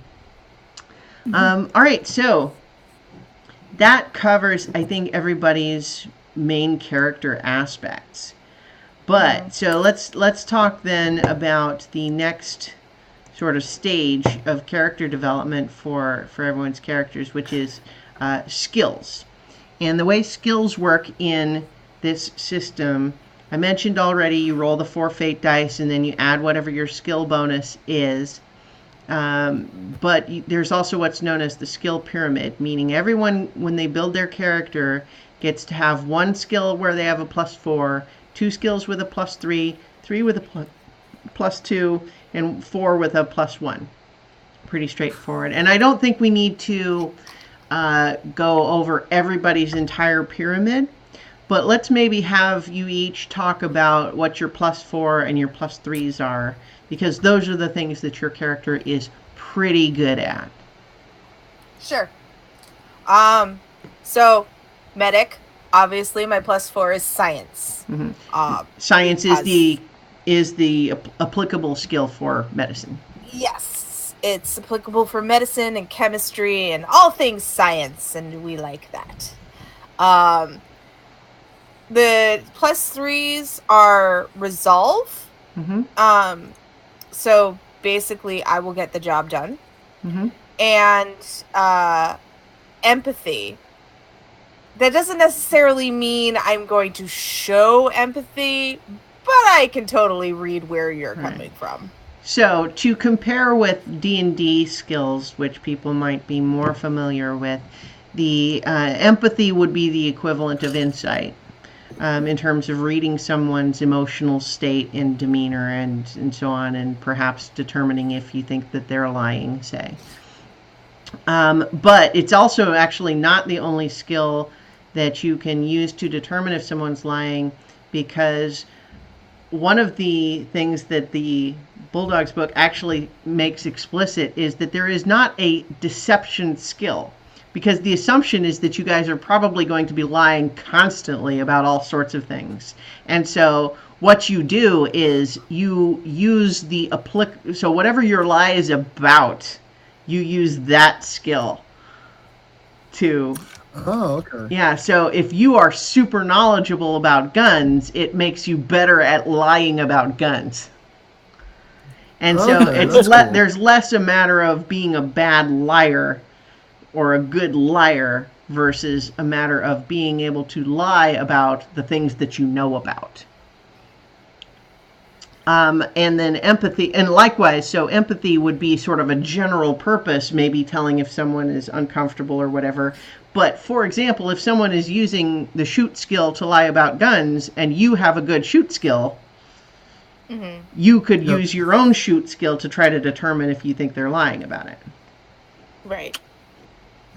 And so, makes sense. And then resolve is kind of it's your ability to maintain composure under circumstances where you might otherwise be rattled or thrown off your game emotionally or mentally.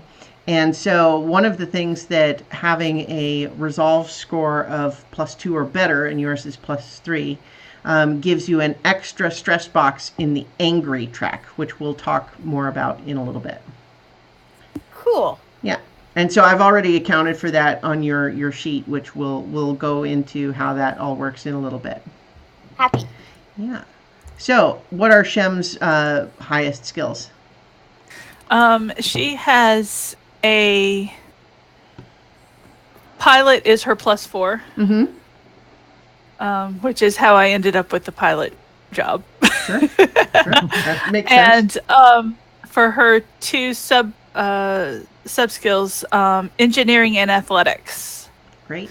And engineering, we didn't have an engineer during the first thing, so I was going to do something. But also, engineering is useful with ships when you have to fix them. Yeah. And always having a backup engineer is always a good idea. You just want to know which the shiny is best. Yeah. I know this.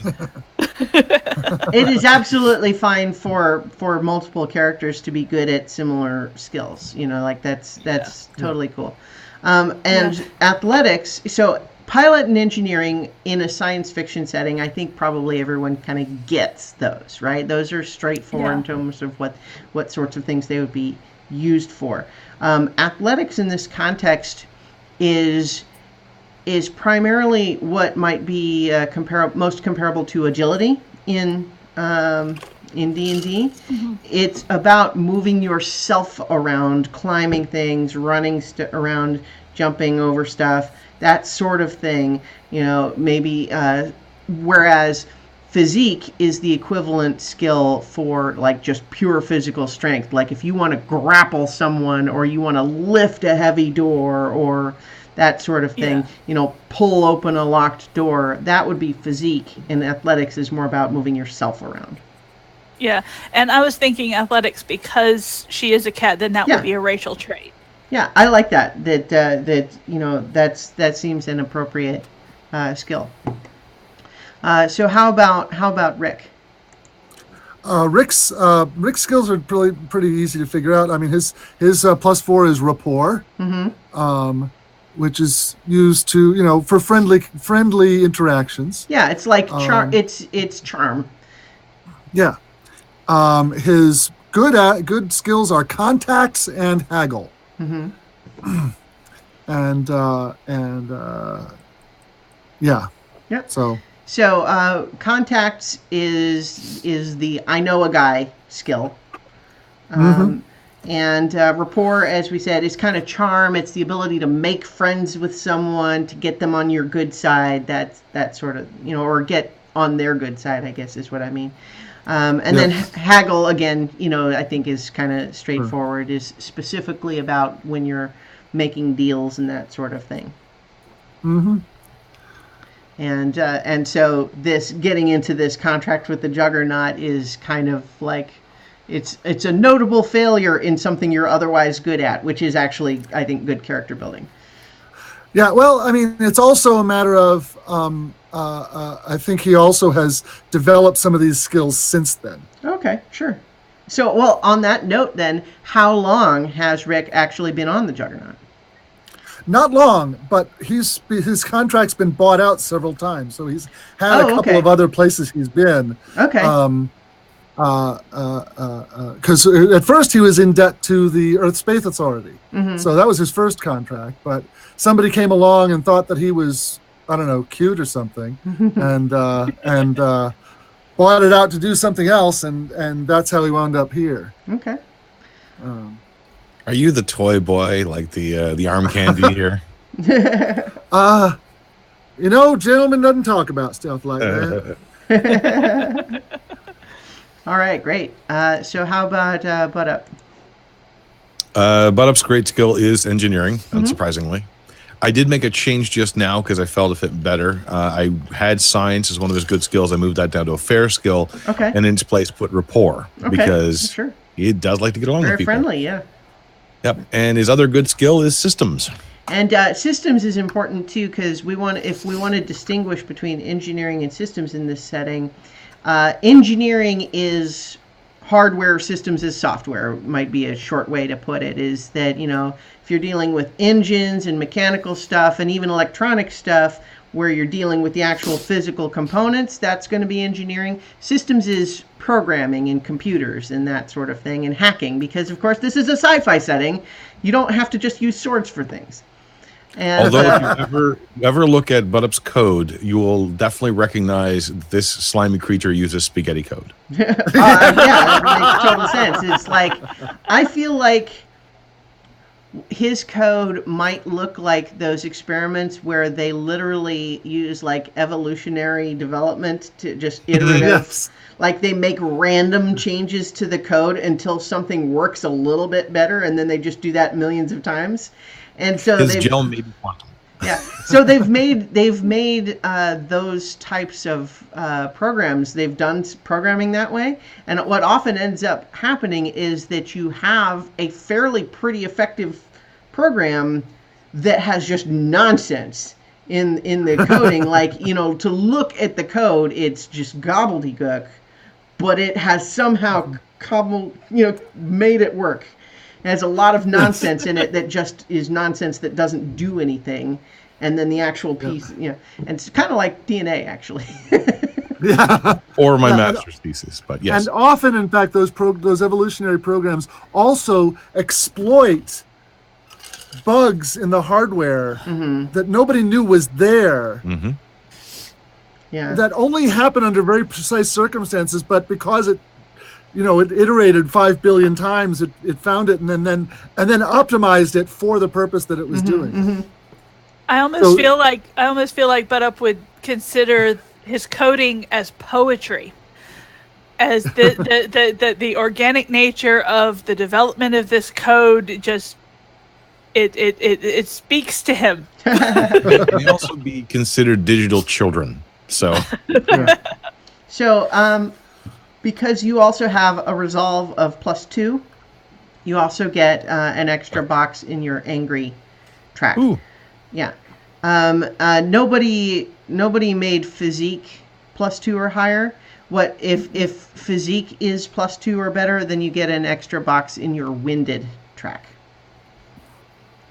So let's talk a little bit about what I mean by those tracks. The way you guys don't have hit points per se in this game. It's based, again, the Bulldog's idea is that when someone attacks you, they do their attack roll and you actually do a defend roll, and the difference between them determines whether their attack was successful or not. And so if an attack is successful, by how many is it successful determines how much damage is done. So if someone attacks and gets a +6 and then you defend and get a +4, they have done 2 shifts of damage to you. That's the system and how it works. And so that would mean you have 2 harm worth of points that you have to do something with. And you have a bunch of stress tracks that you can place those 2 things in. And you have conditions known as winded, angry, stunned, and broken. And so you start with 1 box in each of winded and angry, and 2 boxes each in stunned and broken. And then, as we just discussed, if you have a resolve high enough, then you get an extra box in angry.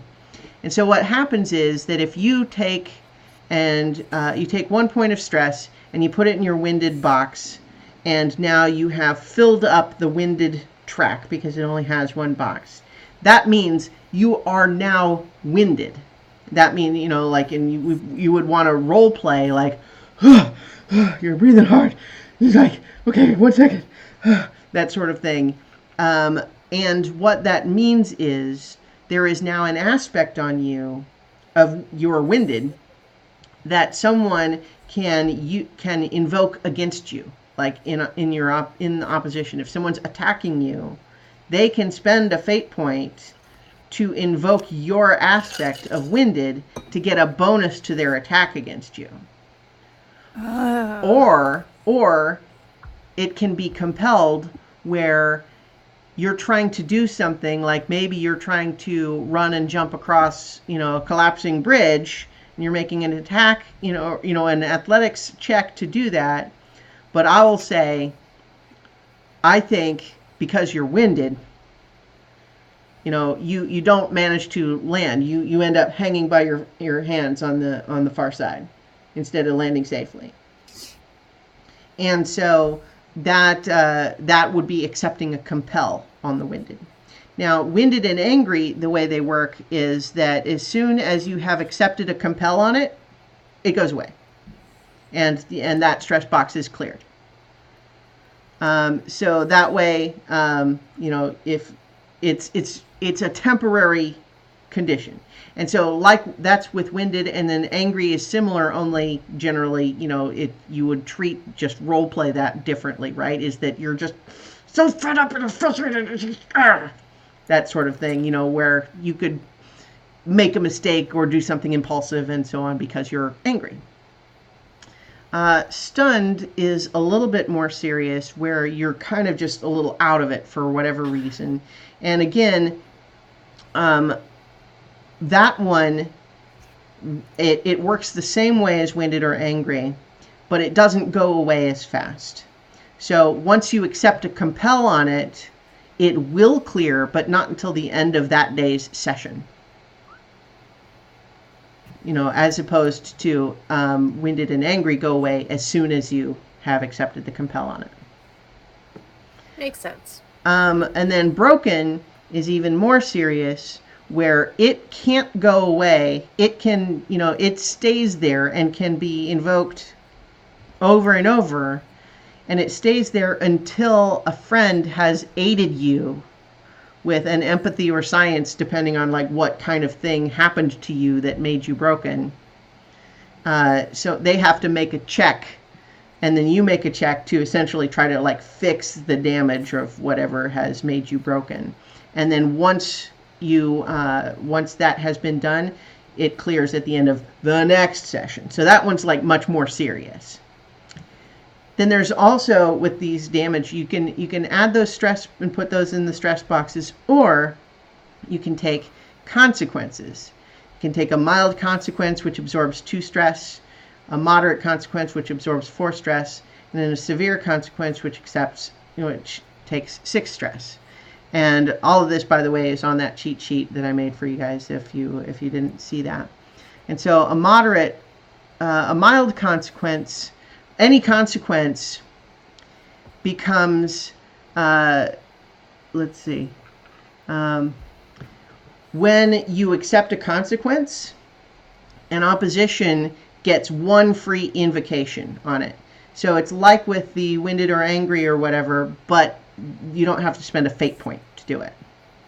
1 time. And then it stays, so they can continue to invoke it, but they would have to spend their own fate points to do so.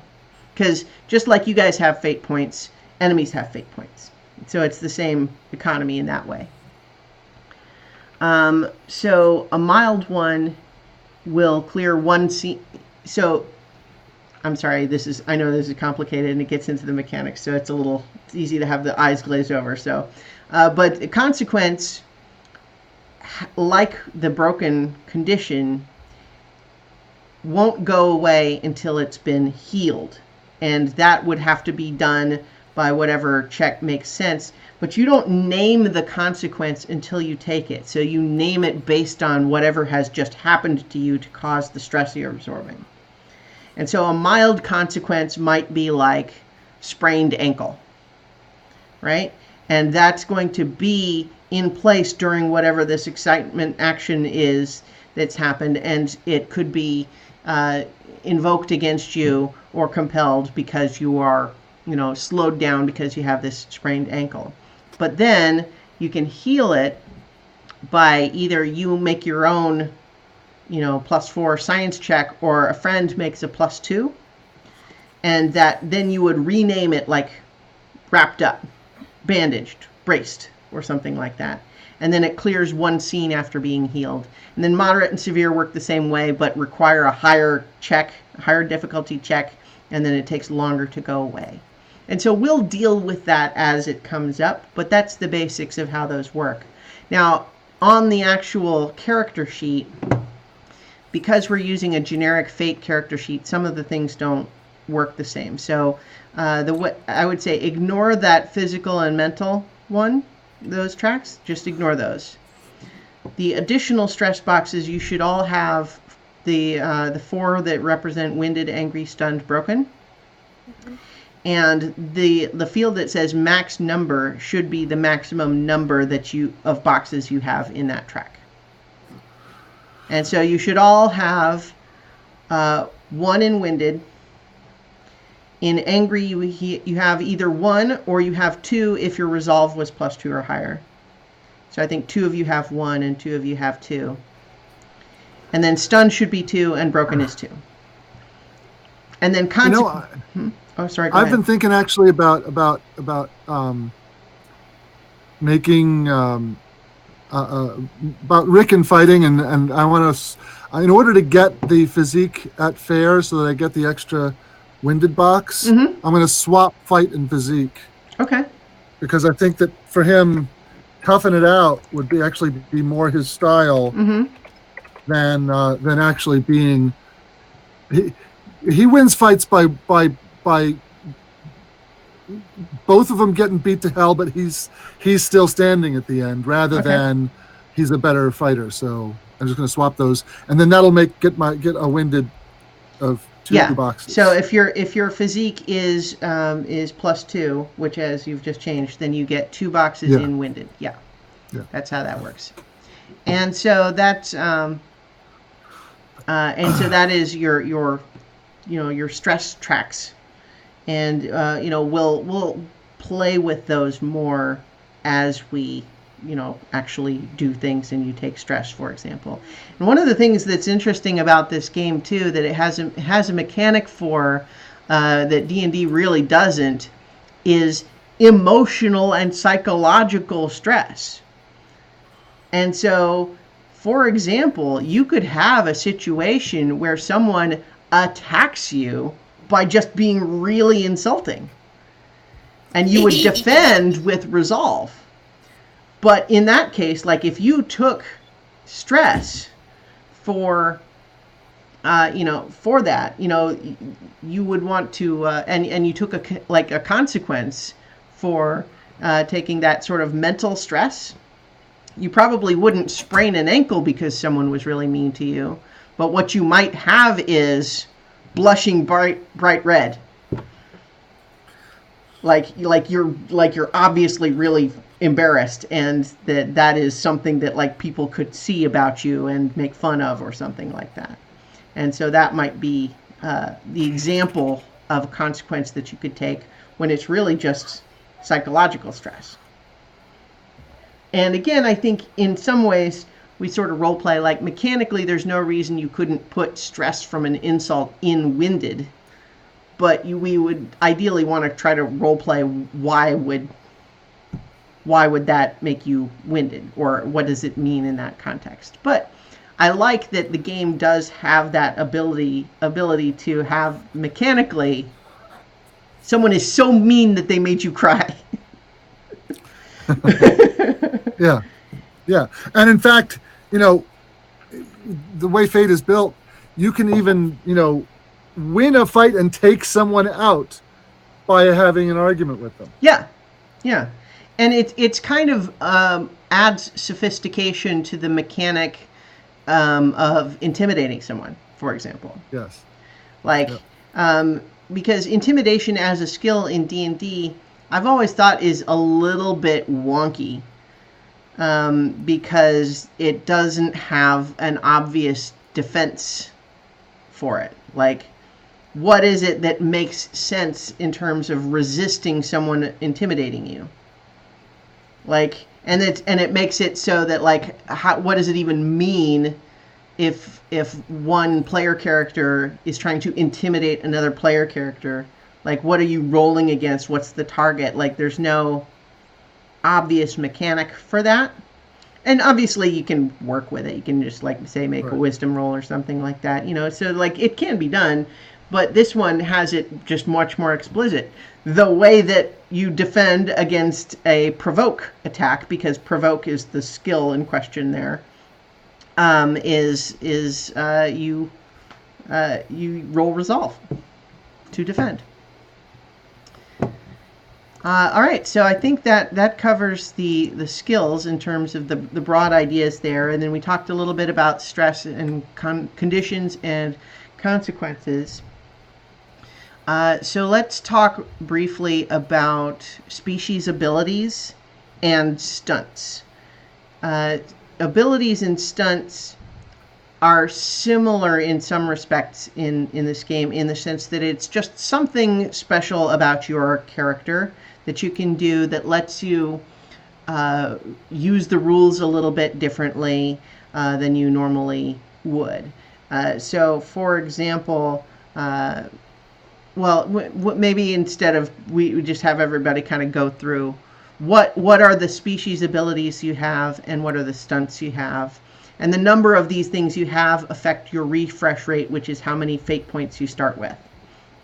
So, but let's just have everyone kind of list what their species abilities and stunts that they have chosen are. Okay.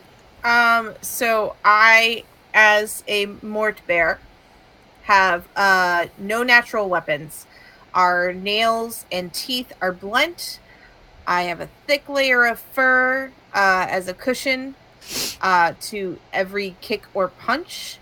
I cannot inflict stress in hand-to-hand combat without a weapon. Yeah. Add to that, I have thick fur and fat. Mm-hmm. Because I'm adorable. Mm-hmm. So I like that the idea that you literally cannot punch someone hard enough to hurt them. Yeah, it's like yeah. I couldn't even bite people. Yeah. Like I'm a vegetarian. It sucks. Yeah. So yeah, but I have that extra layer of fat, Mm-hmm. which protects me from damage. It keeps me warm in the cold vacuum of space. But if for some reason the controls go off and it gets super hot, I might have some issues. Mm-hmm.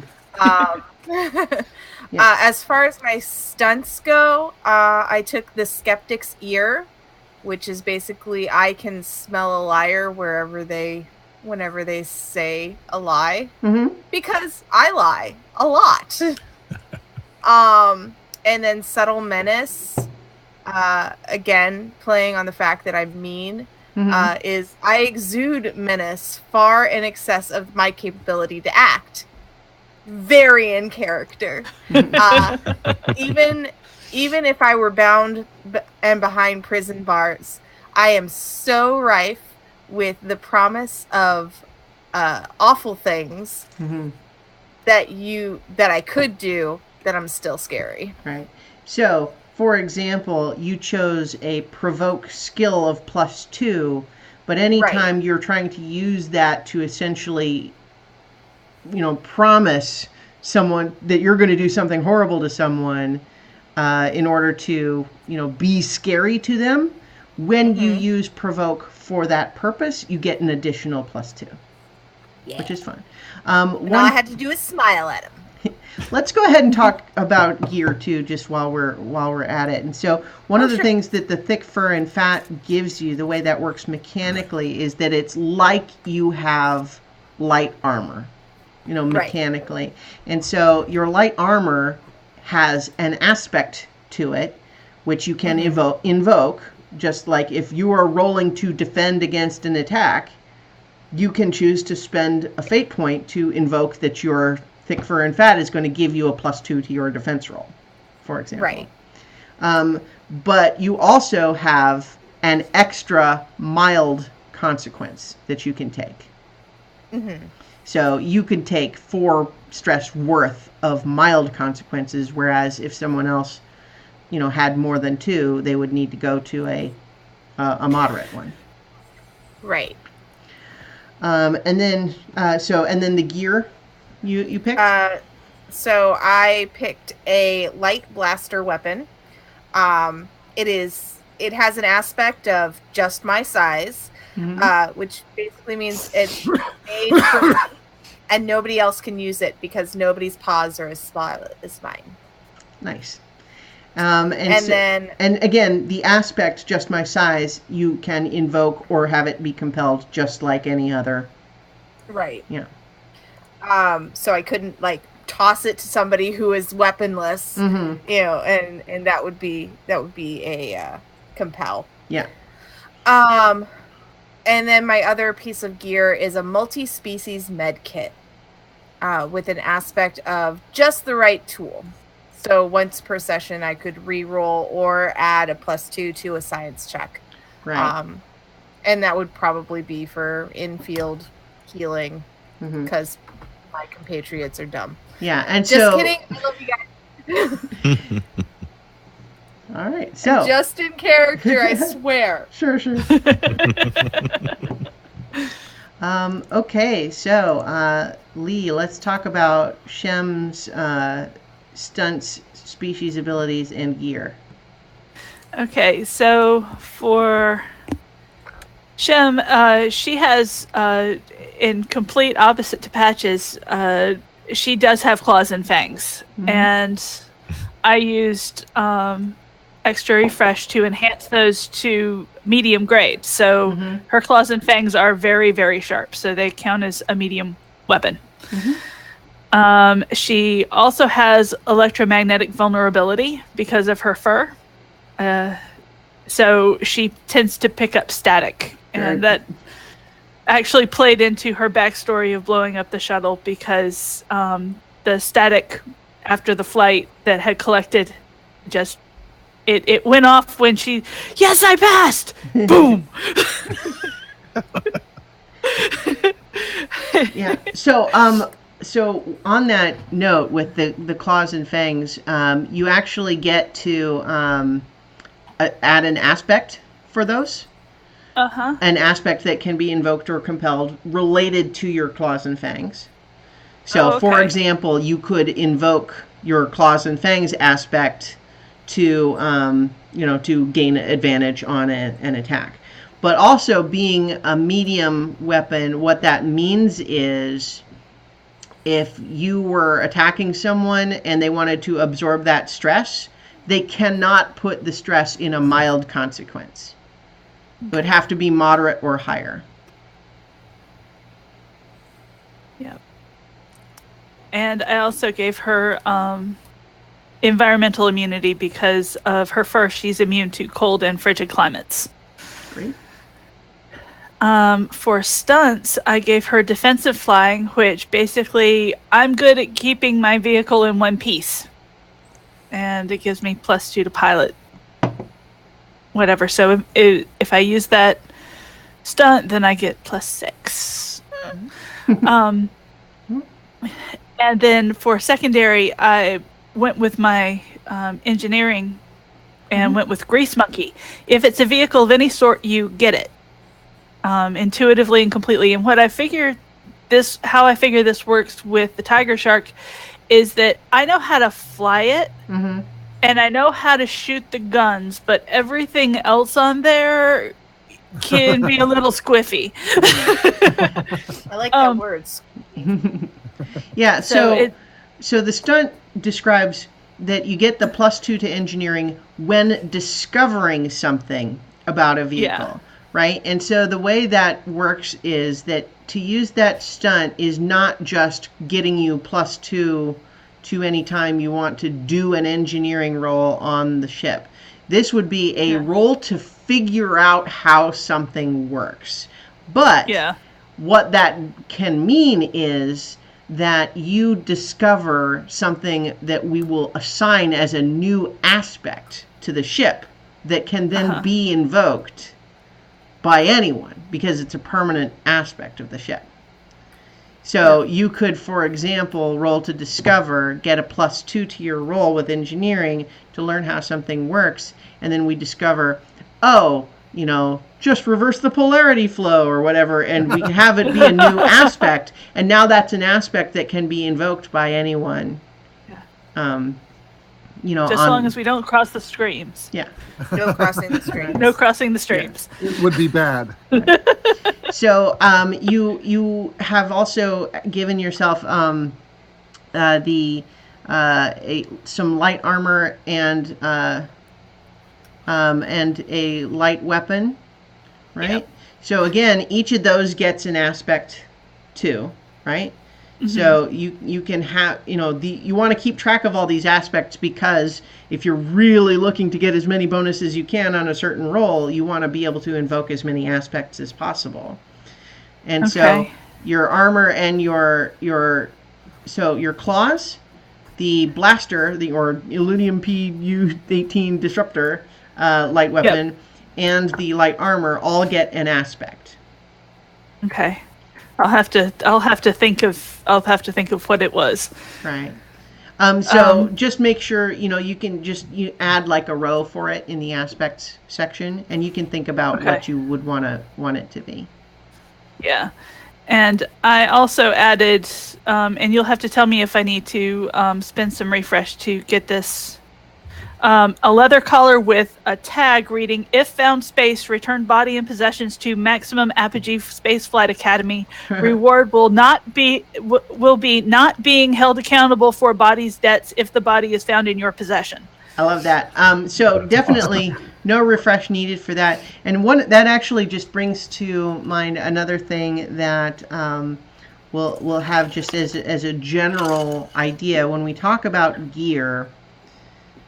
Ordinary sorts of common things don't need to be gear that you spend gear points on. Like, you can have a regular gun that has no aspects to it and doesn't have anything special about it. Have that for free. If you want, like, if you think your character should have a flashlight, then they have a flashlight. And it's these sorts of things, ordinary sorts of equipment. You could just have that. You don't have to spend credits on or gear points on those things. Now, and then also in the heat of battle, if there's something where you want to say, I have this on me, as opposed to I have it in a shelf in a drawer somewhere. If you want to say, I have this thing ready to go, you can also spend a fate point at any time to make a declaration and say, I'm spending this fate point to declare that something about this situation is true. And obviously those are subject to, GM approval, but generally that's I'm going to be pretty flexible with those things. Okay, so for claws and fangs, I put pearly whites. That they are just shiny, and when she grins with the fangs extended, I don't have anything that looks threatening. There's nothing in here that's threatening at all, but it's just that whole grin. Mm-hmm. Cheshire type grin, right? Yeah. And the MASFA light armor, I put as lowest common denominator, that it was, because this is student issue stuff. Not actually the greatest, but since she's so hard up for cash, she really can't afford to replace it. So I'm thinking that the way that would work is that this stuff is just super mass produced.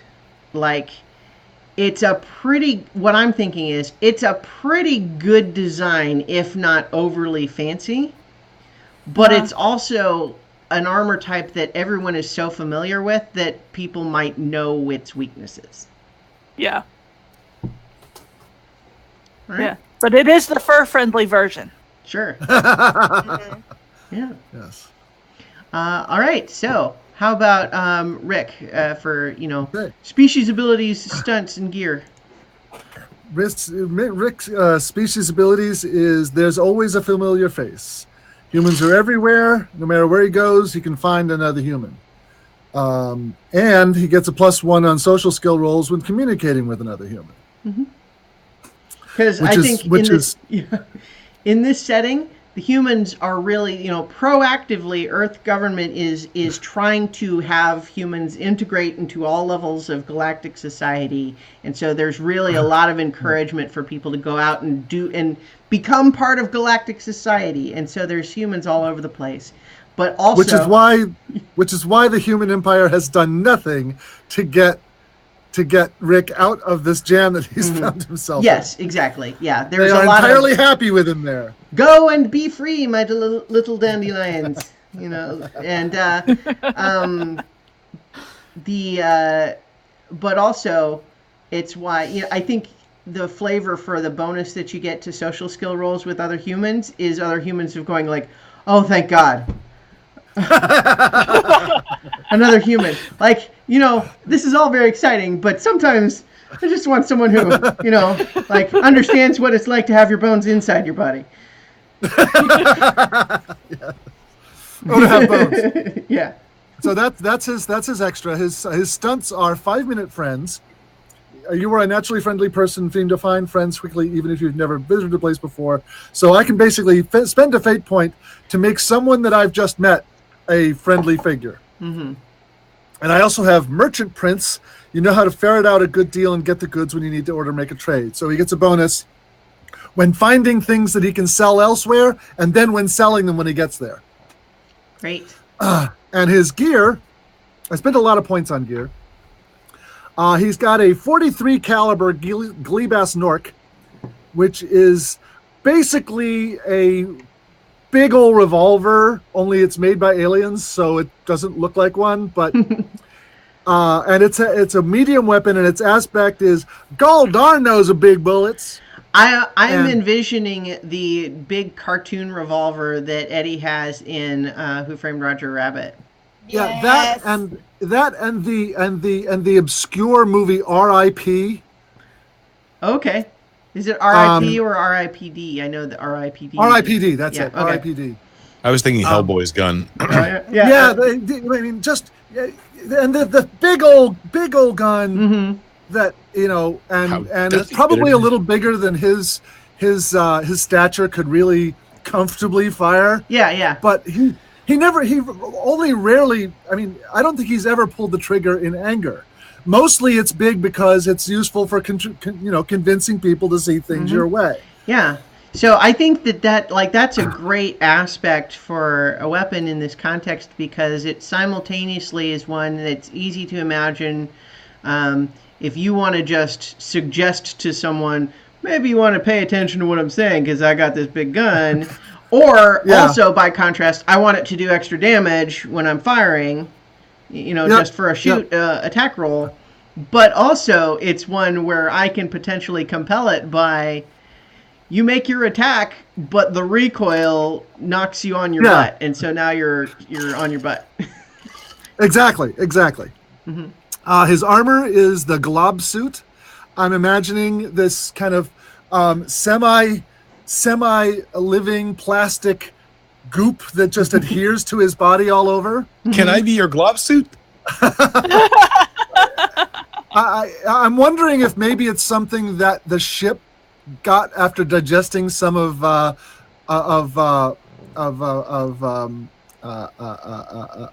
Bud's secretions. Yeah, maybe it's a less sentient second cousin or something. Yes, but it is not. It doesn't communicate. It doesn't talk. But it does have the aspect. Now, don't you go hurting my armor's feelings none. I kind of like the idea that maybe at some point there was just like a hallway collision or something between Bud Up and Rick, and that afterwards the slime that was left behind on Rick just became this blob suit. Yeah. It's definitely something related to Bud. Are you okay? fun. Are you hurt? I'm not talking to you, Rick. I'm talking to the suit. And I'm not sure how it communicates with him or anything yet. I mean, but it also has the bonus from the rules of environment suit, so he can kind of smear it down over his face to become a view screen, a bubble over his head, and it'll provide him with air over a period of time. Right. And what makes it medium armor is that, like with light armor, provides an extra mild consequence for the armor. It can also have a medium armor can have a mild and a medium. Yeah, and so what that means is when it comes to absorbing stress, you can have a consequence to the armor instead of to you. And so then it can, you can potentially absorb more total damage, and then also it's potentially easier to, repair damaged armor than it is to heal an injury. You can use different skills to do that. Yeah. And this final piece of gear is a communications collar, which has the power that it is camouflaged. It looks like clothing, and but it's actually a voice activated communicator. And if he turns it off, it doesn't even show up on scanners. So he can get it into places where a communicator maybe was not supposed to be getting into. Nice. All right. Sounds great. How about Butt Up? So the species abilities, I have a bunch of them. Some of them kind of go together in pairs. I do leave a slime trail. That's because I have slime and I have a foot. I have 1 foot, and my foot allows me to go everywhere. I can literally walk up walls with no difficulty whatsoever. And if I'm climbing, I'm even better at it. But I do move slowly. I have reduced speed. I don't get there soon, but I'll get there eventually. I also have regenerative powers. So if I do cut my arm off, I'll grow a new one. It's fine. It's fine. I am poisoned by salt, however. I am kind of a snail. That might be the one thing not to feed me. Yes. But I do have squish. I love the ability called squish. I can squish down to an extremely small size and fit into very small places, narrow openings easily, without the need for any rolls. I am squishy.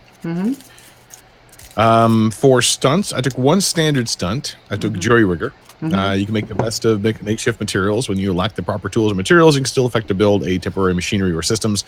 I just like the idea that I can take junk and turn it into something. Yeah. Seems like kind of fun thing. And the other stunt I made of myself, it's called You're in My House Now. I love it, by the way. You can use engineering instead of fighting when in combat on board the Juggernaut or the Tiger Shark. Doors open, vent push, sparks fly. And it kind of scrolled on me here. It does tend to overload and disrupt systems, however, but I do gain a +2 on engineering to overcome obstacles to create an advantage to do so. So basically, I use the room when it's a familiar room. Right. So if you wanted to attack an enemy while on the ship, you don't have to roll the fight skill. You roll the engineering skill and flavor it as you have made the ship do something to be the equivalent of the attack. I love that. Because Nemo is my friend. Yeah. I have two gear. I spent 2 points to make my own electronics workshop. So deep within the Juggernaut, Butt Up has created a workshop nest suitable for doing his work. It's cramped and chaotic and may not fit most races safely. Probably not Rick, for example. And I have my bucket. I like my bucket. It's what they found me in, and it's my favorite thing. And it's also a security blanket and also actual security. I have enhanced my bucket with a shield. And I will continue to enhance my bucket. That's my bucket list, you could say. Oh! And so one of the things that the workshop does is let you essentially make gear. And so the way making gear works in this game is essentially you can with the appropriate skill make gear using just the materials, so it'll cost essentially 1 credits box less than that gear would cost to make. And so, or to buy rather. So if you were going to buy something that cost 2 credit boxes, you can, with 1 credit box worth of materials and a successful roll, you can make it yourself. And I can modify things too. And so a shield, as opposed to armor, gives you an extra two box stress track, which instead of a consequence, and that reflects it being a little bit more like winded or angry in the sense that it might be overloaded and go down briefly, but then can power itself back up, as opposed to something that needs to be physically repaired. Which I like. I like those two different mechanics. Yeah. Yeah. And especially since a lot of the stunts that they have as examples in the game are based on the idea of, in certain circumstances, you can use one skill instead of the normal skill that would be used for that, for whatever you're trying to do. And so I really like this one, that, the engineering instead of fight, but in this context, I love it. Thank you. Prince Justin in the chat says, I hope your character doesn't wind up kicking the bucket. I love these puns. Bring more. Yes. Bring more. Yes, and this is absolutely the right game for them. So I think, how are you guys doing on as far as timing? Because I know what we originally talked about was like maybe 3 hours, and I think we're at about 2.5. Well, we started a little late too, so how are you guys doing for time? I'm fine. I can do about an hour, but that's it. Yeah, I'm starting to turn into a pumpkin. Okay, well, could you do like another hour or so, Lee, or you're just really kind of... Yeah. Because what we can absolutely do is just say we've pretty much covered now the session 0 stuff, and that we can plan on starting adventure proper next week. Or I don't have like the adventure proper ready, but I do have like a little bit of business that you guys could be doing on the ship if you want to play a little bit longer. But if you're feeling tired, then like we don't have to do that right now. I mean, it is late. Yeah. It is late. Yeah. Well, I can make it. I can push through because tomorrow is let's Sunday. do like a first scene. Okay. Yeah. Well, okay. How about this then? We don't necessarily need to make it like an adventure scene in any way. But you know what? Actually, let's all take just like a quick 5-minute break.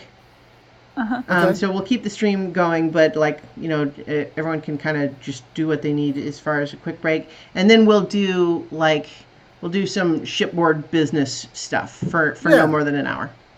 Sure. All right? Yeah. Sounds Great. good.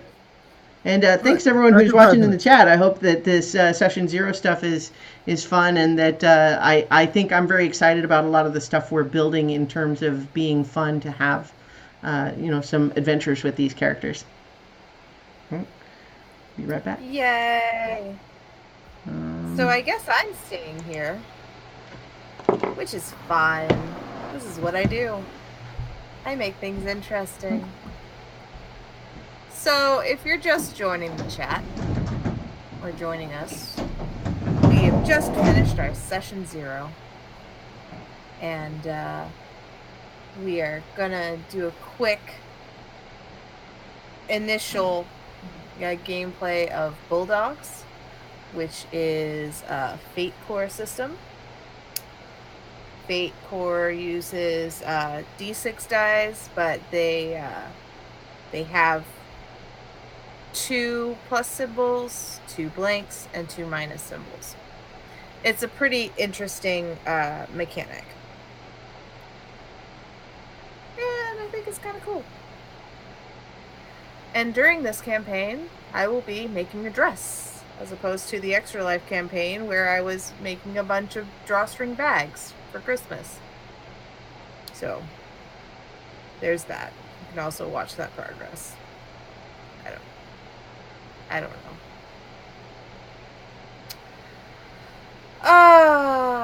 Yes. Chris Justin. So we did a one-shot of this at Balticon, and it was a lot of fun. And that's why I'm playing a murder bear, because I got to play a murder bear.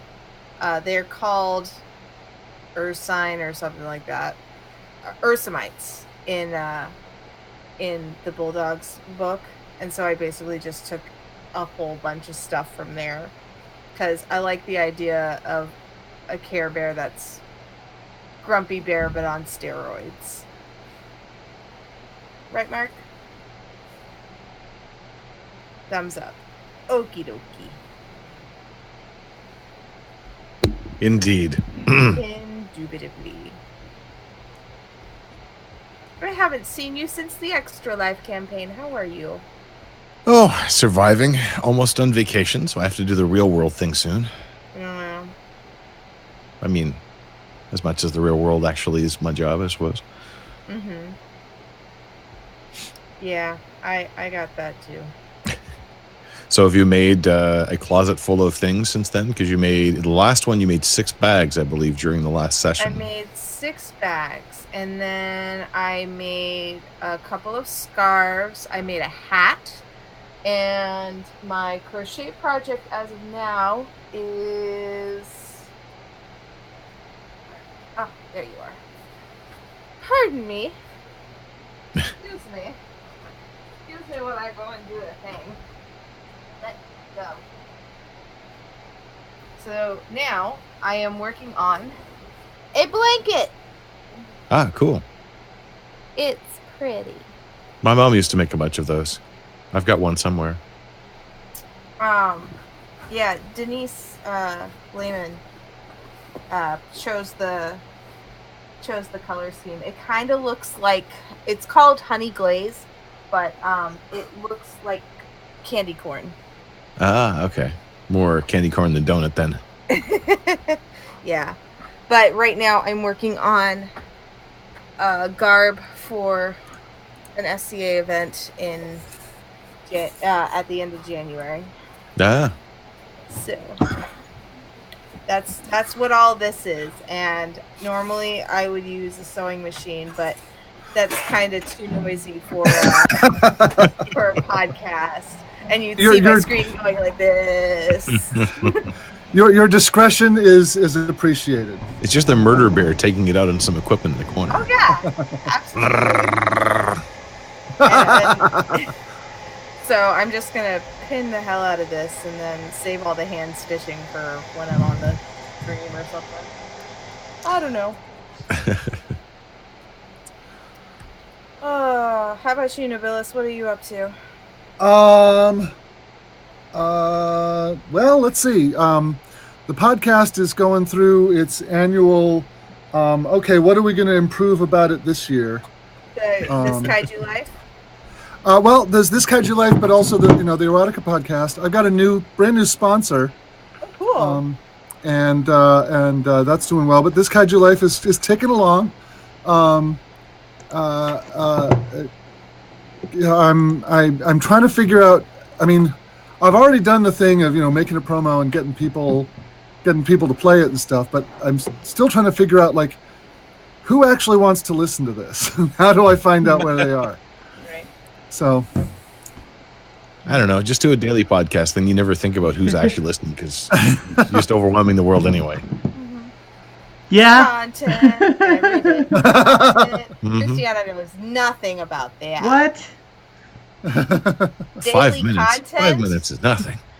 Well, like that was kind of the whole conception of it, was that it's literally so short that it I have no excuse not to do it. yes. Yeah. I just can't shut myself up. That's the problem. Now you see, this brings up something that I think is something that belongs in the Space Casey universe, and that is the cult of the Danger Hole. Oh yeah? Yeah. Yeah. So I'm thinking What? that. Oh my god. You remember the Danger Hole? Space Danger Yeah. Hole. Well, there's really only one danger hole. It's any different hole that you ever see is just a reflection of it, because it's really a multi-dimensional thing. It's any hole is just its intersection with our space-time plane.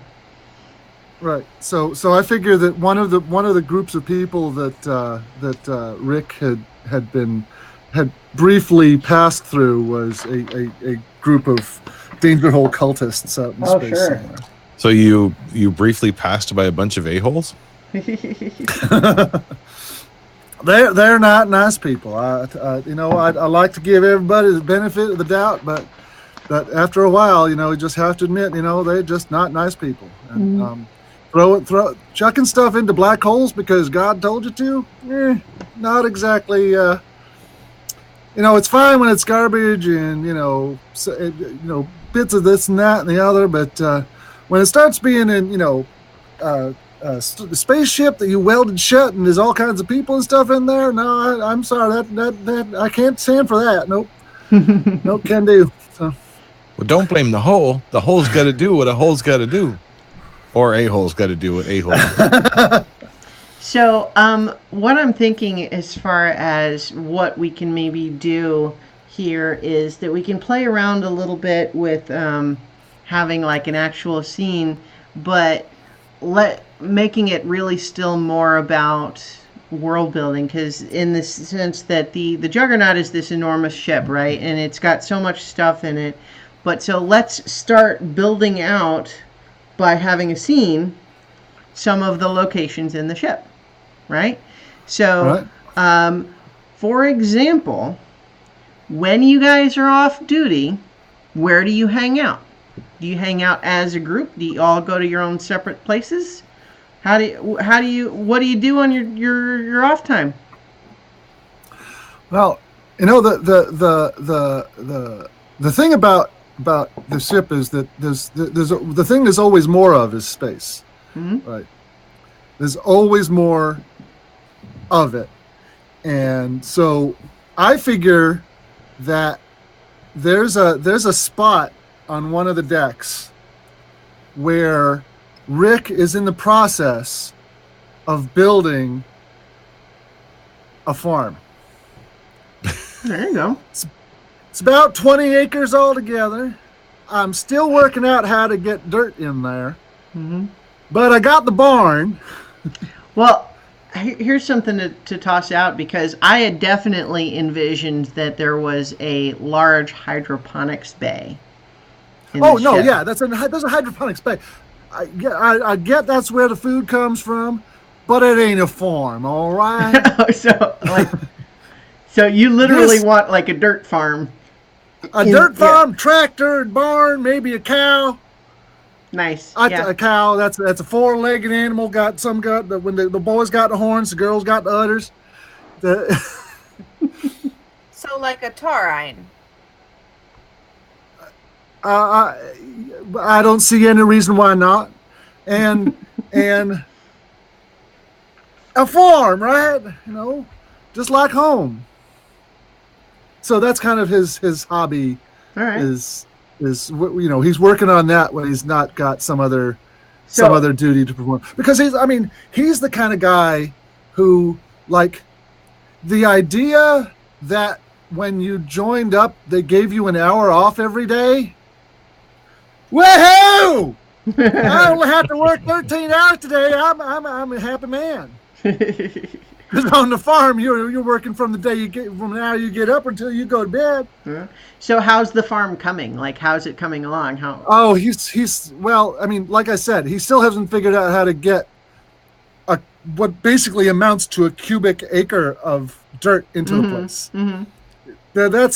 The fact that is an possibly insurmountable problem. Yeah, is just completely. This is kind of a long-term, possibly backburnered sort of subplot for your characters trying to find things for this farm. Yeah, and you know, it's because, god darn, you get. If you ain't got nothing to do, you go stir crazy. Mm-hmm. I want to help Rick, so I will shape myself into it looks like a plant with horns and udders. Is this right? This is right? You feel better now? Take one of the tentacles, kind of pat him on the head. I've seen them do this to cats. Is that right? Well, unfortunately, you got other duties on the ship, and you can't be, you know, this thing you are on the farm all the time. So I appreciate the gesture. They look like one thing all the time, like you. Like me and like everybody else, except possibly you and anybody like you. Yeah. You know, it's that's how we are, you know.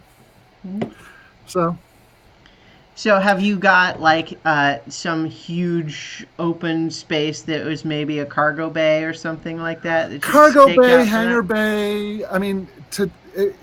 The fact that there's a couple of doors that could open this entire thing out to open space at any moment Yes, I love that. You know, Well, so here's a question. Is it a door or is it a big like magnetic shield like in Star Wars? it could be either. I mean, I think doors would be more dramatic. Okay. I mean, and it also would be less obvious to him that it was something because, they've been shut for 150 years. So, they may not even look like doors anymore. Okay. Except to, of course, if everybody else on the crew who looks up, it's like, you realize that there's a pair of doors up there leading out to empty space? I was like, oh, is that what those are? Well, maybe this wasn't the best place to get started with. Well, it's too late now. All right, fun. You're muted, Lee. No, you're muted in roll 20, Lee. Take a drink. There you go. Yeah. Shem wants to know if you have any animals yet, and No. if you do, can she pounce them? You know something? That's a conversation we'll have to have once I got the dirt in the grass. I'm a corn. Woof.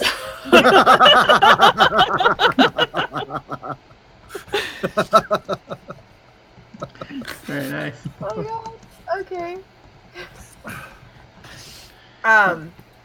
Patches in her downtime is taking copious notes on various crew members,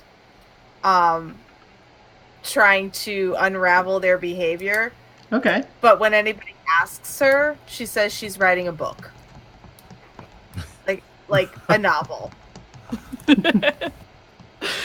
But she's really just like observing and taking notes. She might have added something to their food, and so is trying to see if there's any side effects. Well, so I mean, let's build a little bit of that. Like, what is one of the experiments that Patches has done on the other crew? So with Butt Up, she has slowly been adding a sodium mixture to the solution that washes the floors. And so she's checking to see if his size goes down at all, or if he has a reaction. He'd probably be just as oblivious to it and would start walking on the ceiling instead. Yeah. So there's natural avoidance. So Ew, that feels wrong. So without even really consciously thinking about why does the floor there feel weird, it's just like, oh, just go up on the ceiling instead. And it's not a problem, so he's not going to bother fixing it. Interesting. Nice. Does Patches have an experiment for Shem and Rick? For Shem, she's watching. She's collected some of her nail or her claw shavings, and she's testing them for hardness, like to see if she can alter the hardness of the claws. Well, so on that note, Shem has enhanced claws. So Lee, are Shem's enhanced claws still biological, or are they literally like cybernetic metal claws? No, they're still biological. Okay, she's just had gene therapy. She's or had her something? nails done. It's something like that, yeah. Okay, all right. So Pretty little scenes painted on the sides of them. So when cats they like claw on things, and sometimes they'll have like a shell of their claw come off. So she's got that, and she's like tinkering with it, trying to figure out if she can make it into something. Oh yeah, she has a massive scratching post in her room. Does she only scratch on the scratching post? No. Yeah. So like my patient bed.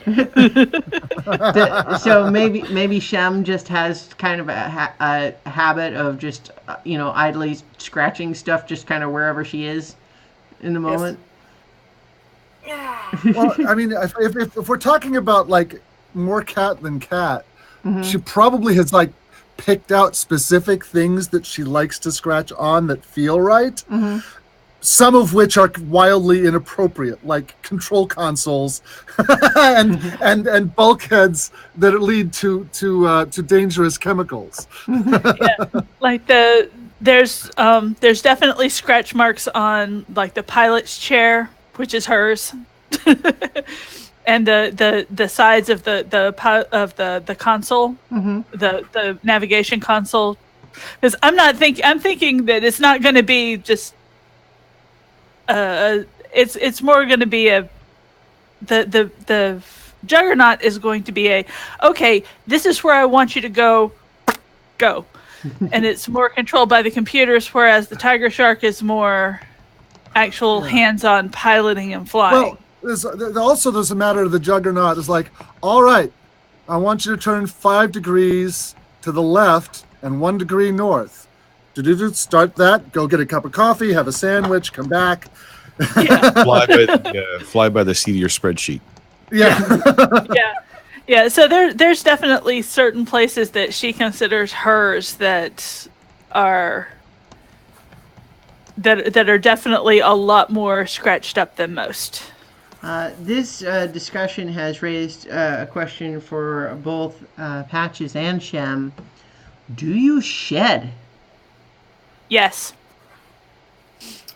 Probably. So what? I shed like a husky. That's a lot. lot. It's all the under.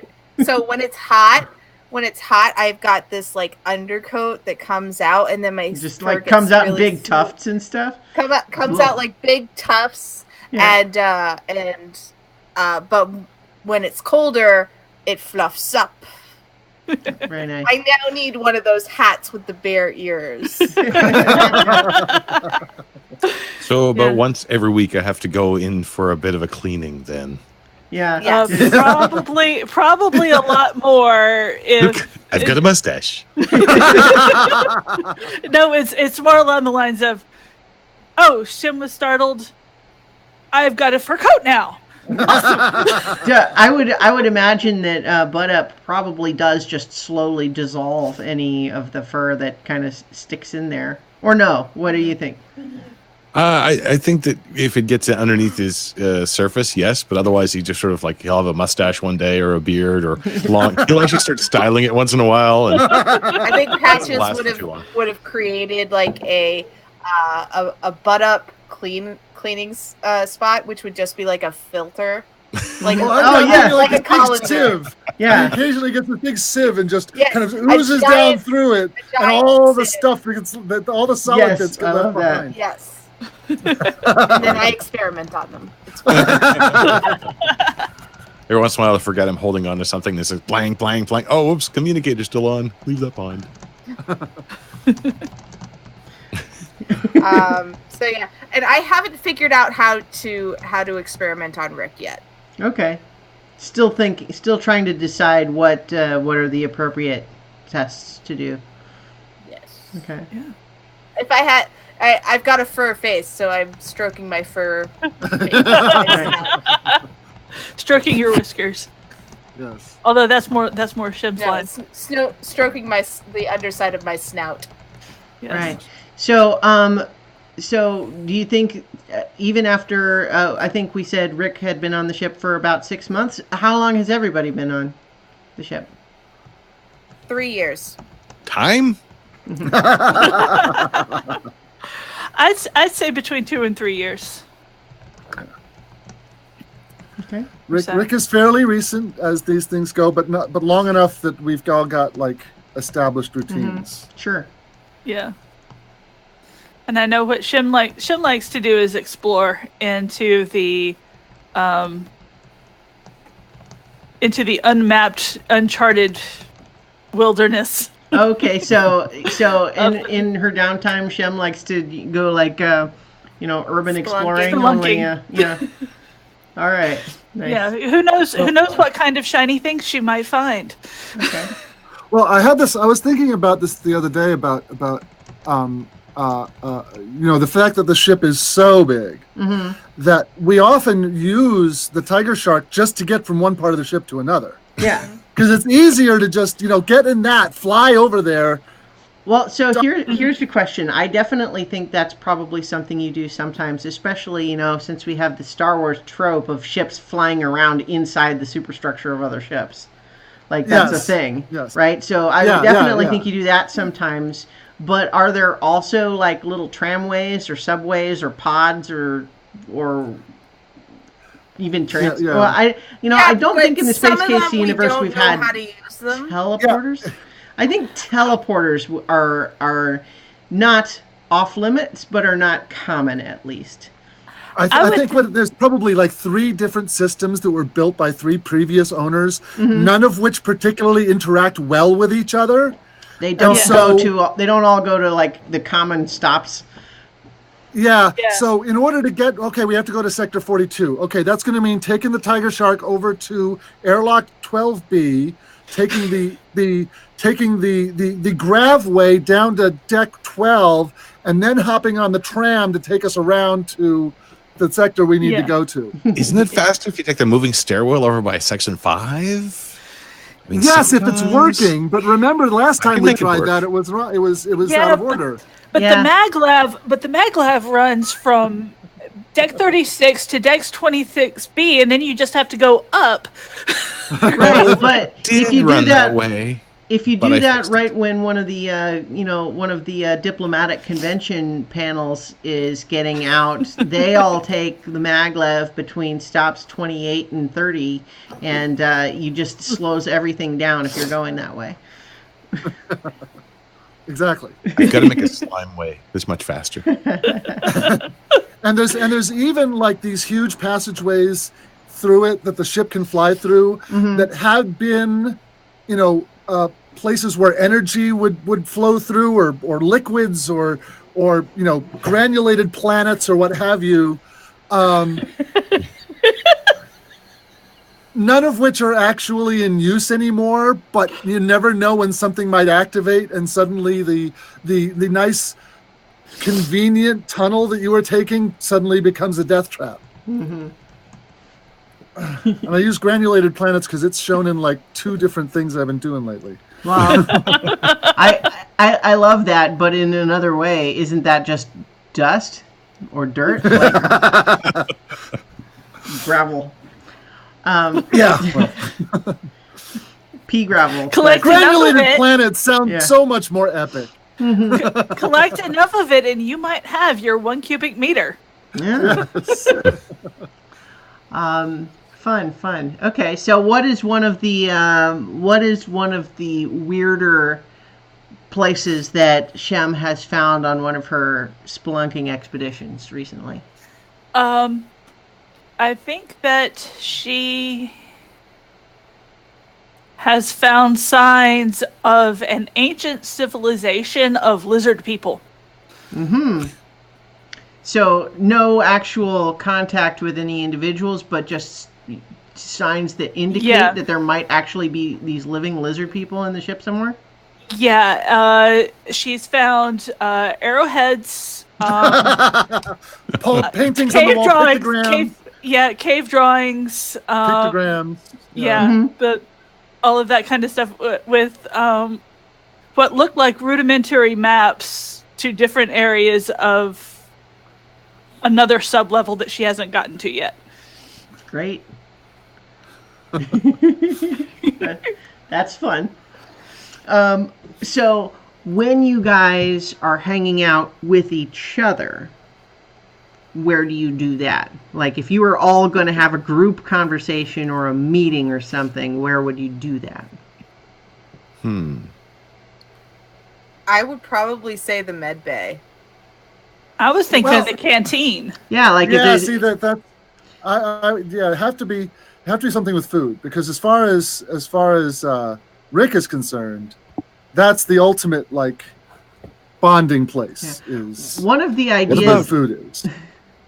One of the ideas that I had, let me just toss this out there, see if you guys like it, is that first of all, there is a whole portion of the ship that really is like this big Babylon 5 / convention center in space. Zocalo. The Zocalo. I don't know that That one. was the big bar in the center of Babylon 5. Oh, okay, sure, cool. Was the Zocalo. But yeah, so the idea that whole thing probably does have like its own restaurants and concession stands and stuff like that. But I like the idea that there is like a crew cafeteria that envisions the idea that there might be thousands of crew members, but it's really just you guys. And so like you guys go, that is where you go for your meals, but you all kind of sit in this one tiny little corner of this massive cafeteria. Can we have a 4-player goblet game? What's it called? The Wizard has shot the food. Game.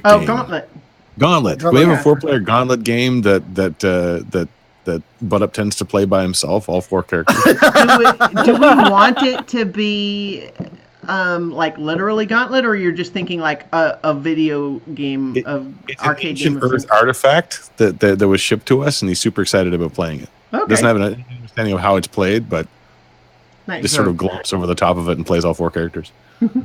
Okay. I shot the food. Yeah, I was just thinking that. It's like. And I think you like shooting all of those little things where it's the skeleton pile and you shoot it and it makes all the little bones go away, and it's just like dissolving a skeleton. You're clearly taking a thing with bones and making it a thing without bones. That's obviously an improvement. We have to try this sometime. Throw me at a pile of bones. All right. So let's take this. Do you guys like that idea of this just like massive cafeteria? Yeah. Okay. And inexplicably, for no reason anybody can figure out, the table that we always sit at is way out in the middle of it, rather than next to the replicators where it would make sense. But always the same one.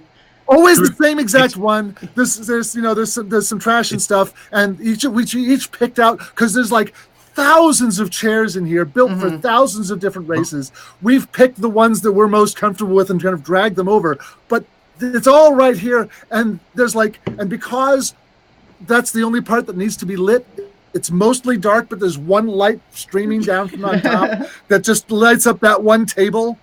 What if it was a Nemo assignment? Oh, like this. That would make Nemo way more sense. Yes, Yes. Yeah, that makes sense. Is that it's like in this enormous grid of tables, you're like at row 27 and column 430. Yes, and for a while we also had assigned chairs, but one of us figured out that Nemo knew the chairs by a tag chip that was embedded in each one, and by swapping the chips, we could get the actual chairs we wanted. Nice, I like that. To be assigned to us. One of the things that, one of the items on the list of things that Nemo might care about from one moment to another is crew morale.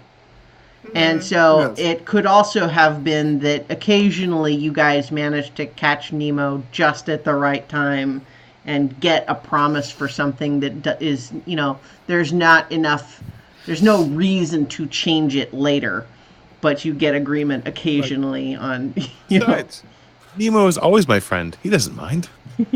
It would be a little weird to see Butt Up when he goes to sit in the chair and the bucket overturns and sets up on the table and he kind of flows out of the bucket now.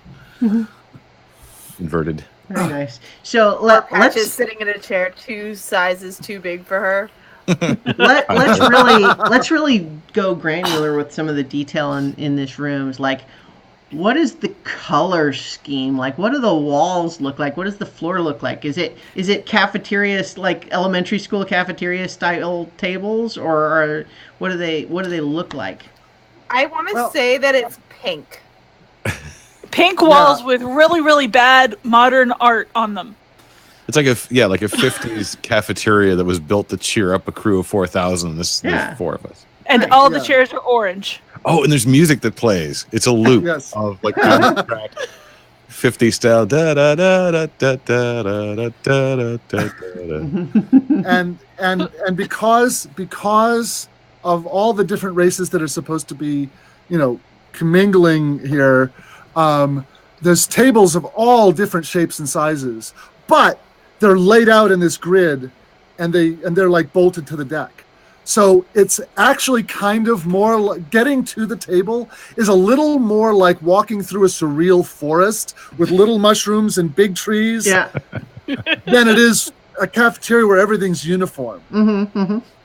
And you kind of, I mean, it's fairly open. There's plenty of room to walk, but it's also, like I said, except for this one spot, kind of dark. How high is the ceiling?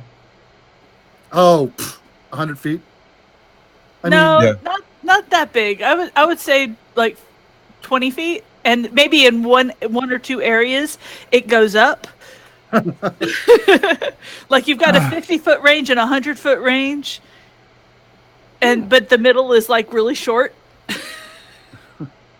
Oh God, people have to crawl through army style with their giant trays. Either that or the people who are really tall have to go around on one side or the other side, and they can't. But most of the really good food is in the middle. Oh, and they took out decks to make room for these varying heights. Or it wasn't even actually, in previous iterations, even necessarily a cafeteria. It just happened to be where they decided to put it in the most recent one. Mm-hmm. So previously it was, I don't know, a zoo. They used to have breeding tanks back in the kitchen. So I'm thinking that the current technology is that, like, there's not a cook who makes your food from standard ingredients. It's all done by, synthesizer / Star Trek replicator, where the food is being... No, sorry. Not for the crew. Not for the crew. So the food is generated by the computer with these replicators, but is it good food, or do you think Nemo insists on making sure you get a balanced diet by giving you just nutrient slush, or what do you guys think about what's the food like? I think it depends on the day. Some days it will replicate actual food, but when it's on the fritz, it'll just give nutritional slop. Okay. I think it might also, since it's also a synthesizer, it accidentally creates things like, hey, there's a boot in my soup. Is that supposed to be there? Right. So it's glitchy, and it varies a lot on what it'll do. Nice. Okay. Great. And and again, any other human would have something to complain about with this. Mm-hmm. But Rick is like, I get fed and I didn't have to do nothing to get it. I win. Very nice. So, what about the bridge or the cockpit? Do you guys, when the ship, when you guys are doing something with the ship, Shem is piloting the ship, you're busy with ship operation, do you all go to the bridge, or are you all in different spots? I have this weird vision of the bridge of the Juggernaut specifically, looking like a cubicle land. So it's just these gray separating stations. There's nothing that looks like a traditional bridge at all. It's more like just walking into an office building.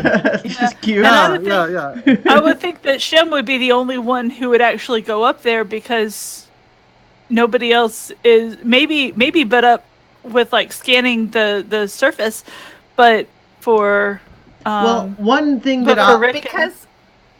one thing I'll toss out just as a general thing of maybe making some game things easier is that although it might make sense for you guys to all be in your own separate areas, I think there's a reason on Star Trek shows that a lot of the crew members are all on the bridge, even if normally they wouldn't need to be, because then all the characters are together and things can happen with everybody. What if? Well, I mean, a lot of Rick's job involves communications. He's using the ship's various communication methods to talk to other ships, to talk to people on the ship, he spends a lot of time there, arranging for delivery. I mean, this ship, in as much as even with 99% of it shut down, it still needs a tremendous amount of supplies. Mm-hmm. Right. So there are ships coming in with deliveries and people leaving and coming out all the time, and he's coordinating that stuff all the time. So he's got a communications, center there on the bridge where he's doing this stuff and making deals and all that kind of stuff. So he's got a job on the bridge, and in fact, he's probably there more than anybody else. Well, I would imagine we all have our assigned desks on the bridge. Mm-hmm. And then the main viewer screen is the one, it's the main viewer screen because it's the one with the water fountain or the water cooler. Yeah. With Patches, she once said, "Oh, I wish I could spend more time on the bridge," and that in turn led Nemo to bring her medical office up to the bridge. So she's got a glass wall while she's doing her experiments, but that's how she's there. Well, so I like the idea of like Nemo as the captain deciding it's efficient if the crew is able to easily communicate by having their workstations in the same area. But I do kind of like the imagery of it being just this tiny, or it doesn't even have to be tiny, but just you guys are all in a small section of sort of a cube farm. And so, like, just the imagery of you guys having to stand up and look over the cubicle walls to, like, yell at each other. Yes. So that's fun. Okay, so what about the tiger shark? What's the tiger shark like inside? It's all, like, gleaming chrome and white light coming from indirect sources. Lots of curved shapes and unlikely angles. There's not a square angle in the whole thing, the only person who finds it convenient to move around in is Buttup. It wasn't made for any of us. I am imagining that the pilot's chair is like a really plush leather chair that's kind of been cut up by Shem's claws. Mm-hmm. Probably. Yeah. Stuffing sticking out here and there. Yeah. It doesn't fit for the ship at all. It looks like it's literally been bolted into place from somewhere else. Probably the lounge. So I like the idea, in keeping with the Swiss Army ship idea, that this thing has a whole bunch of different stations and tools and everything that all seem to fold into the walls in unlikely ways. And so it can do all of these different things, but it's not always obvious how you get the thing that you want out. And and lots of things like rotate into place. Mm-hmm. out of things, because that's a whole Swiss Army ship type of thing. So both on the outside and on the inside. Mm-hmm. I kind of have this vision of, okay, so you've got to bring down the communications array and this engineering station in order to get this part. Then you have to fold it, kind of like the Swiss Army knife actually does, where you have to pull out 3 or 4 different pieces before you can get the one that you want. We need to extend the gun so the ship literally folds an extra section out to the front. So, what about on the outside? What does the tiger shark look like? Is it like really sleek and cool looking, or is it sort of a like a blobby, unconventional ship shape, or like what do you guys want it to look like? A cool little sort of fighter shuttle thing, or what? I think it should, because that makes it more that lends itself to it's fancy and people might want it. I mean, it has we already know that it has that impressive. Yeah, it looks cool. It looks cool. And the idea that the ship reconfigures itself to whatever happens to be, something glitches and suddenly plunk, you got everything plunked out in different directions. Do you guys remember Flight of the Navigator? Yes. And how it had the one shape and then it would turn all like pointy and cool when it was going to go really fast? Yes. Yeah. Like that, but not in a kind of a liquid way. More, Right. like I said, in a more of a Transformers kind of way. yeah. Yeah. Except these transformations happen in like 4 dimensions. Oh, yeah. So there you go. Yeah. so things fold out of places that they had no business being in the first place. Right. Yeah. It's like I was actually just thinking about this because I was playing one of those iPad puzzle games called The Room. It's just it's about just solving various little puzzles, but a lot of them are focused around these little like puzzle boxes. But because it's a video game, these puzzle boxes can do things that real life objects would not be able to do. You know, you can have a billion different little fold out panels that fold out, showing things that would not be able to fit inside the space of the box, or at least not with all of the other mechanics, right? So I like the idea of it being something like that, that it can fold stuff out of areas that don't look like they would have been big enough to hold that in it. It's Schrodinger's gun turret. Nice. Okay, what about the Juggernaut? What does the Juggernaut look like from the outside? It's very It big, looks like obviously. A big top. Yeah. It looks like a big top. So it's very big and bulbous on one end, and then it comes down, and then it has another one, and another one, and another one, and another one, and another one, getting smaller and smaller like fractals. And each one is like a toroid, a torus, that is all kind of linked together, so that from the front it looks like it's this big scoop. And maybe even that's where like the space station that's being transported is kind of nestled in there. Well, so that's a question: is this space station that's being delivered like cargo? Is it enclosed in an enormous sort of cargo bay hangar, or is it like attached on the outside? I think it's like it's half in, half out. It's like this trumpet-shaped thing, and it's like where the mute of a trumpet would be. So it's partially exposed and partially enclosed. It's like a goldfish swallowed a snake. Yeah. Okay,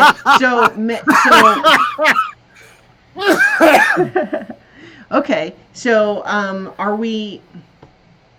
Okay, so like there's a part of it that's like a big inside a big. What is the cargo bay that has the inside part? Is that like pressurized and lighted and climate control and life support, or is it? Is I don't it just? think it has to be for a space station. Well, Yeah. okay. There's has to be and makes sense in physics, but there's also what do we want it to be? Yeah. Well, maybe it's got like this huge like force field to kind of hold it all in place. Because I kind of like the idea of a huge, enormous interior space that is 0G but air. Kind of like the planet, the planet making planet in Hitchhiker's Guide. Yeah. Yeah. Yeah. Yeah. Yeah. Yeah. I kind of like the idea that it's not like a force field or anything. It's kind of a gloopy substance, so that when the station comes out, it makes a sound when it comes out of the end. And then essentially just crawls back in and regenerates. No, I like the idea of having the Star Wars style force shield, but having it be like a goopy membrane. And so, it functions. I think that makes The sense. Juggernaut gives birth. Yeah.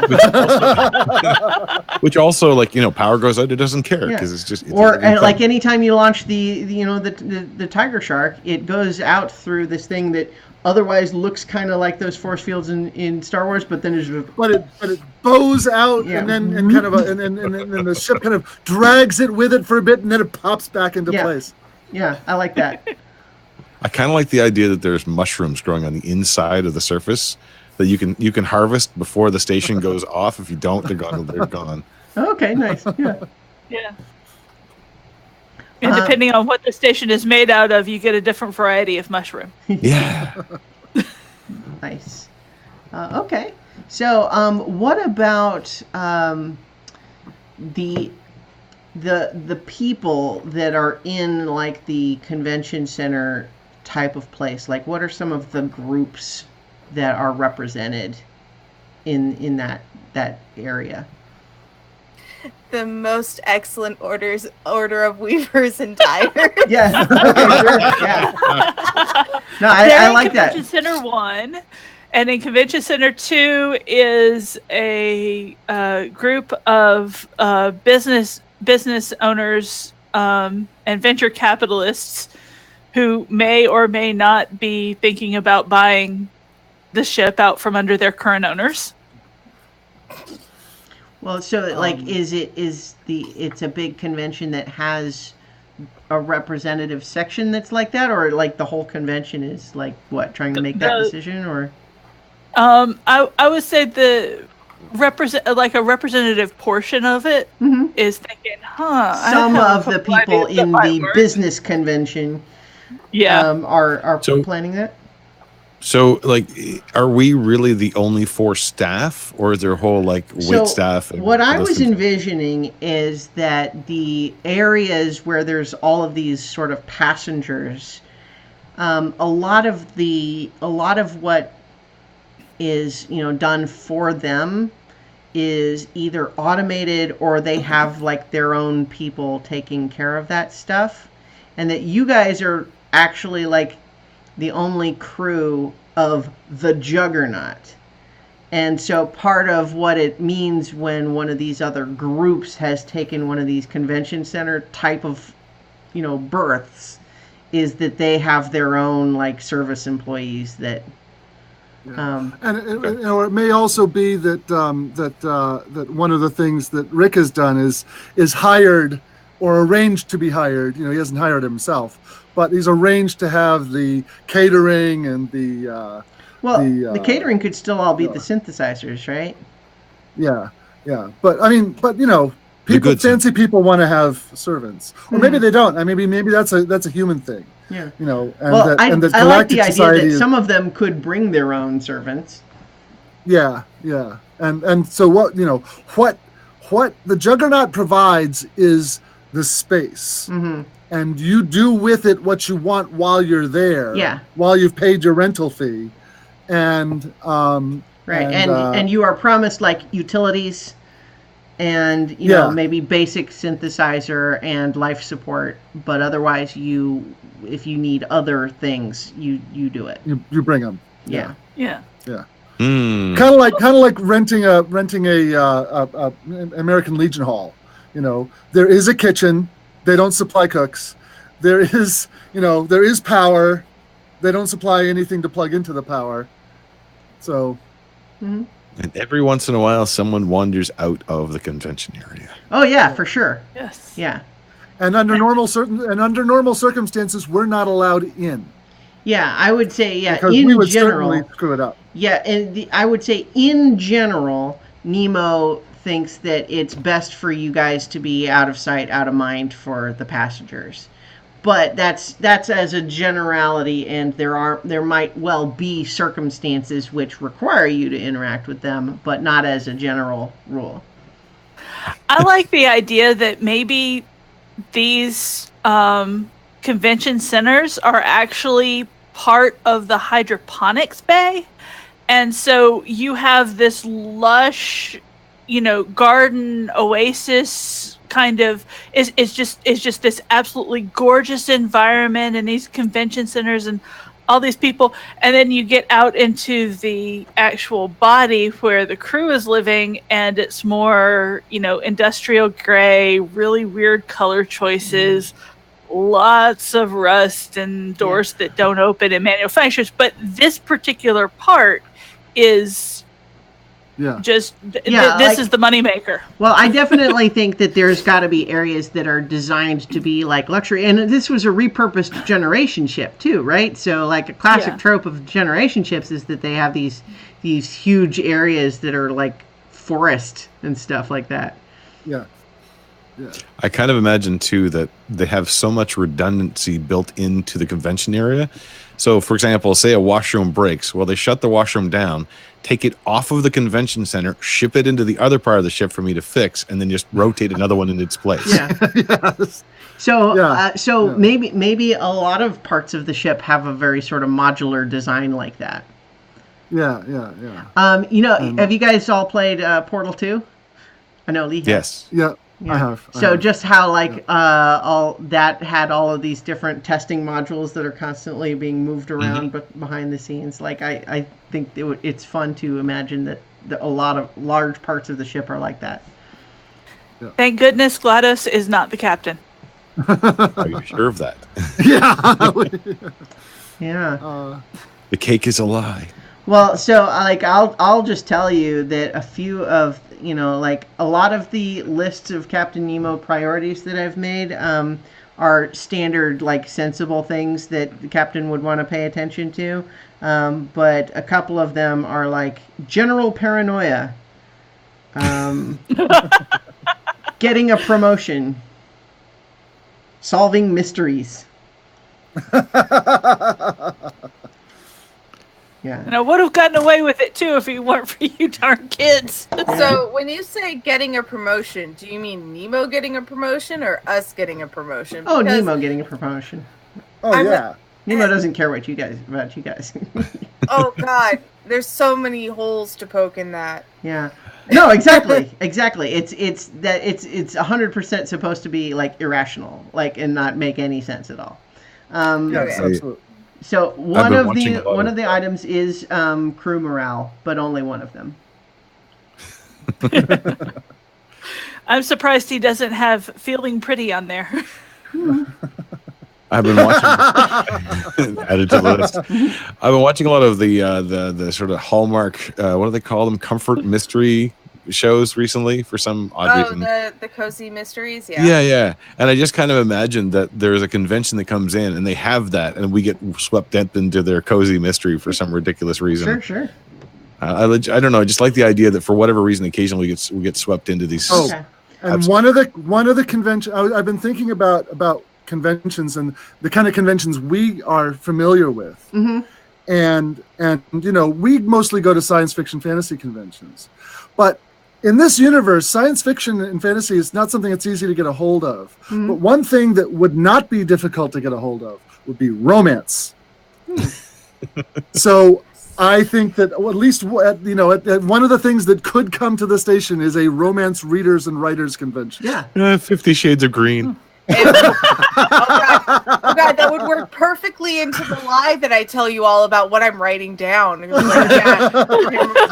Writing and not romance novel. No, maybe it doesn't work perfectly. Maybe it works terribly because now everybody's saying, that book you've been writing, this is perfect. All these editors are going to be here. You can show them your book. And we start bringing you in. And it's like, hey, we know this writer.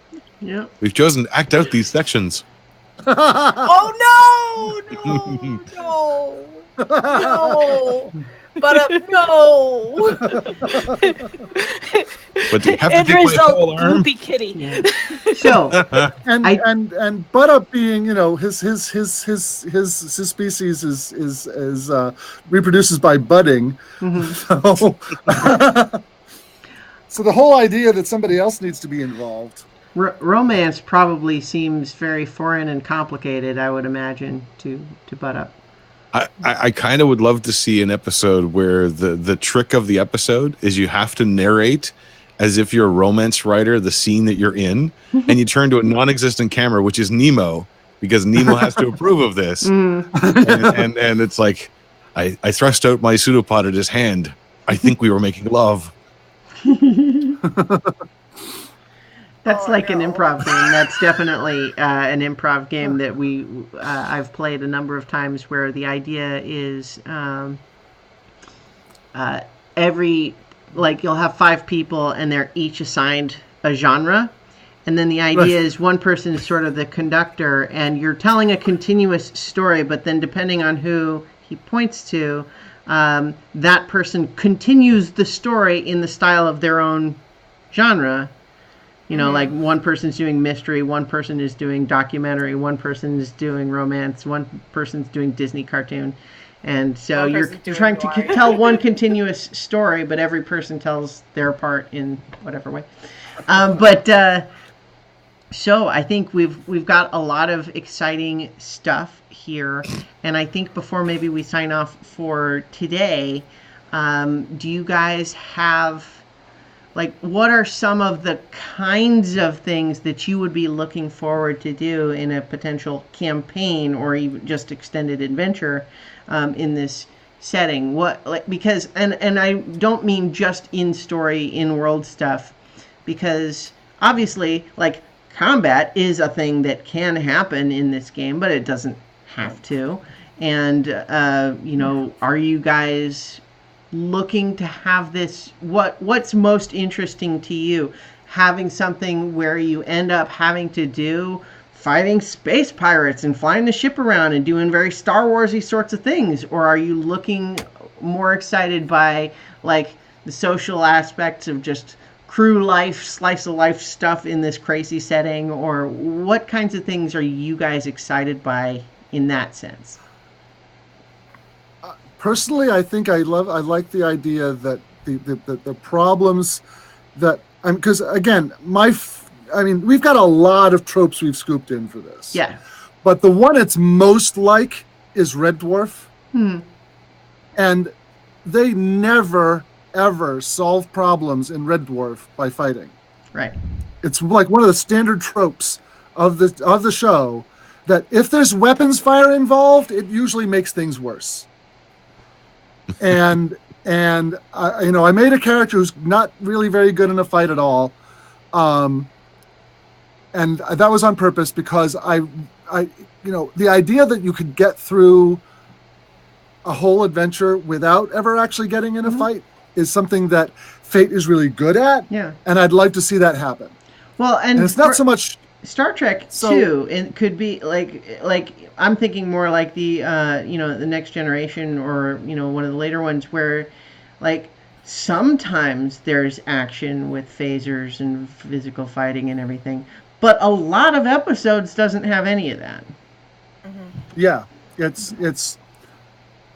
But I mean, another thing that's Red Dwarf is they don't really learn a lot either. Yeah. Because Star Trek usually they get over things by learning stuff. And if you learn enough about the problem, you can solve it. Yeah. Well, they still solve problems. Yeah, and I don't think actually solving problems.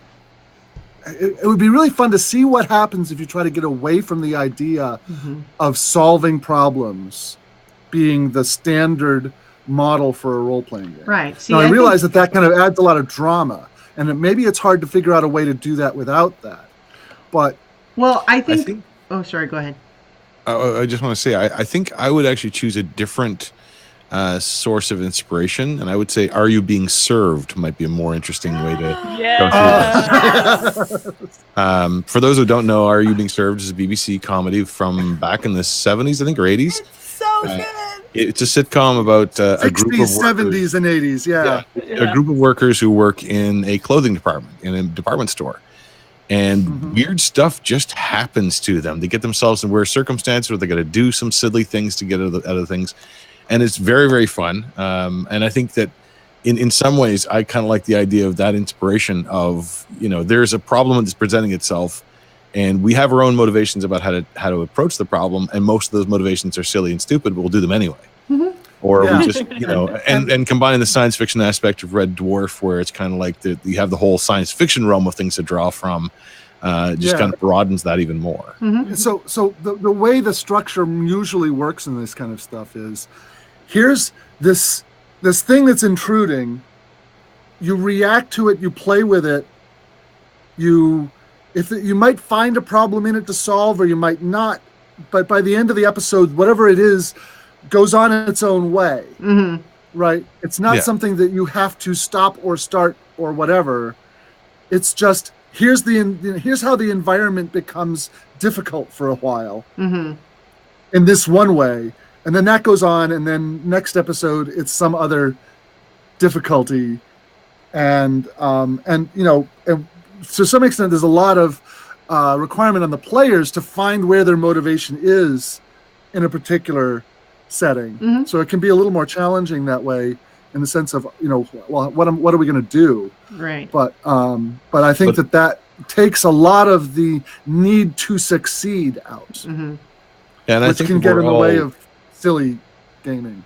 if we're all aware too that like the goal in some ways for the kind of meta goal for the players is to find the way you get involved, and kind of always consciously keep that, rather than well, I'm going to move over here and just ignore this whole thing. Then no, nobody does that. That's not the point.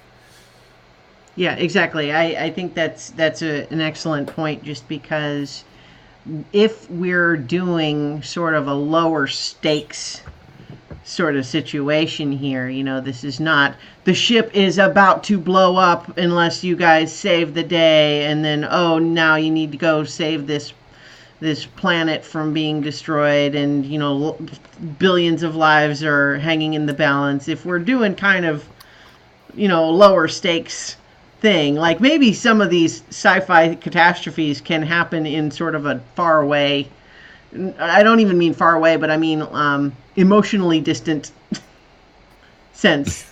It's not your problem necessarily. It's kind of like the lower decks version of Space Casey.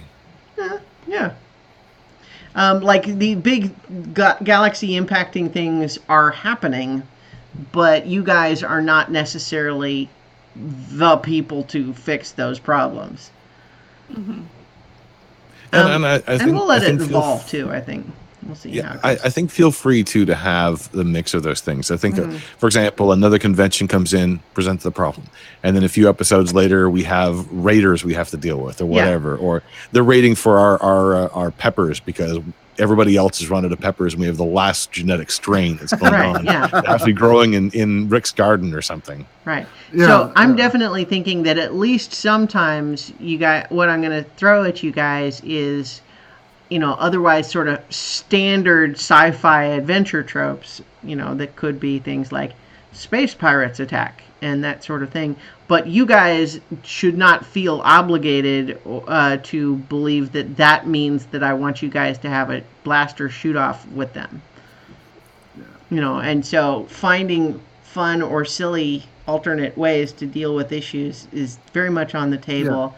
Yeah. And I think that in general, we can all be in agreement that the goal here is we're telling a fun story, as opposed to I am asking you guys to solve problems in an optimal way and achieve goals, as opposed to, and to succeed, as opposed to what we're doing is you guys are a bunch of wacky characters, and I'm going to throw situations at you, and we see how you react to those situations, and it's all fun and kind of goofy.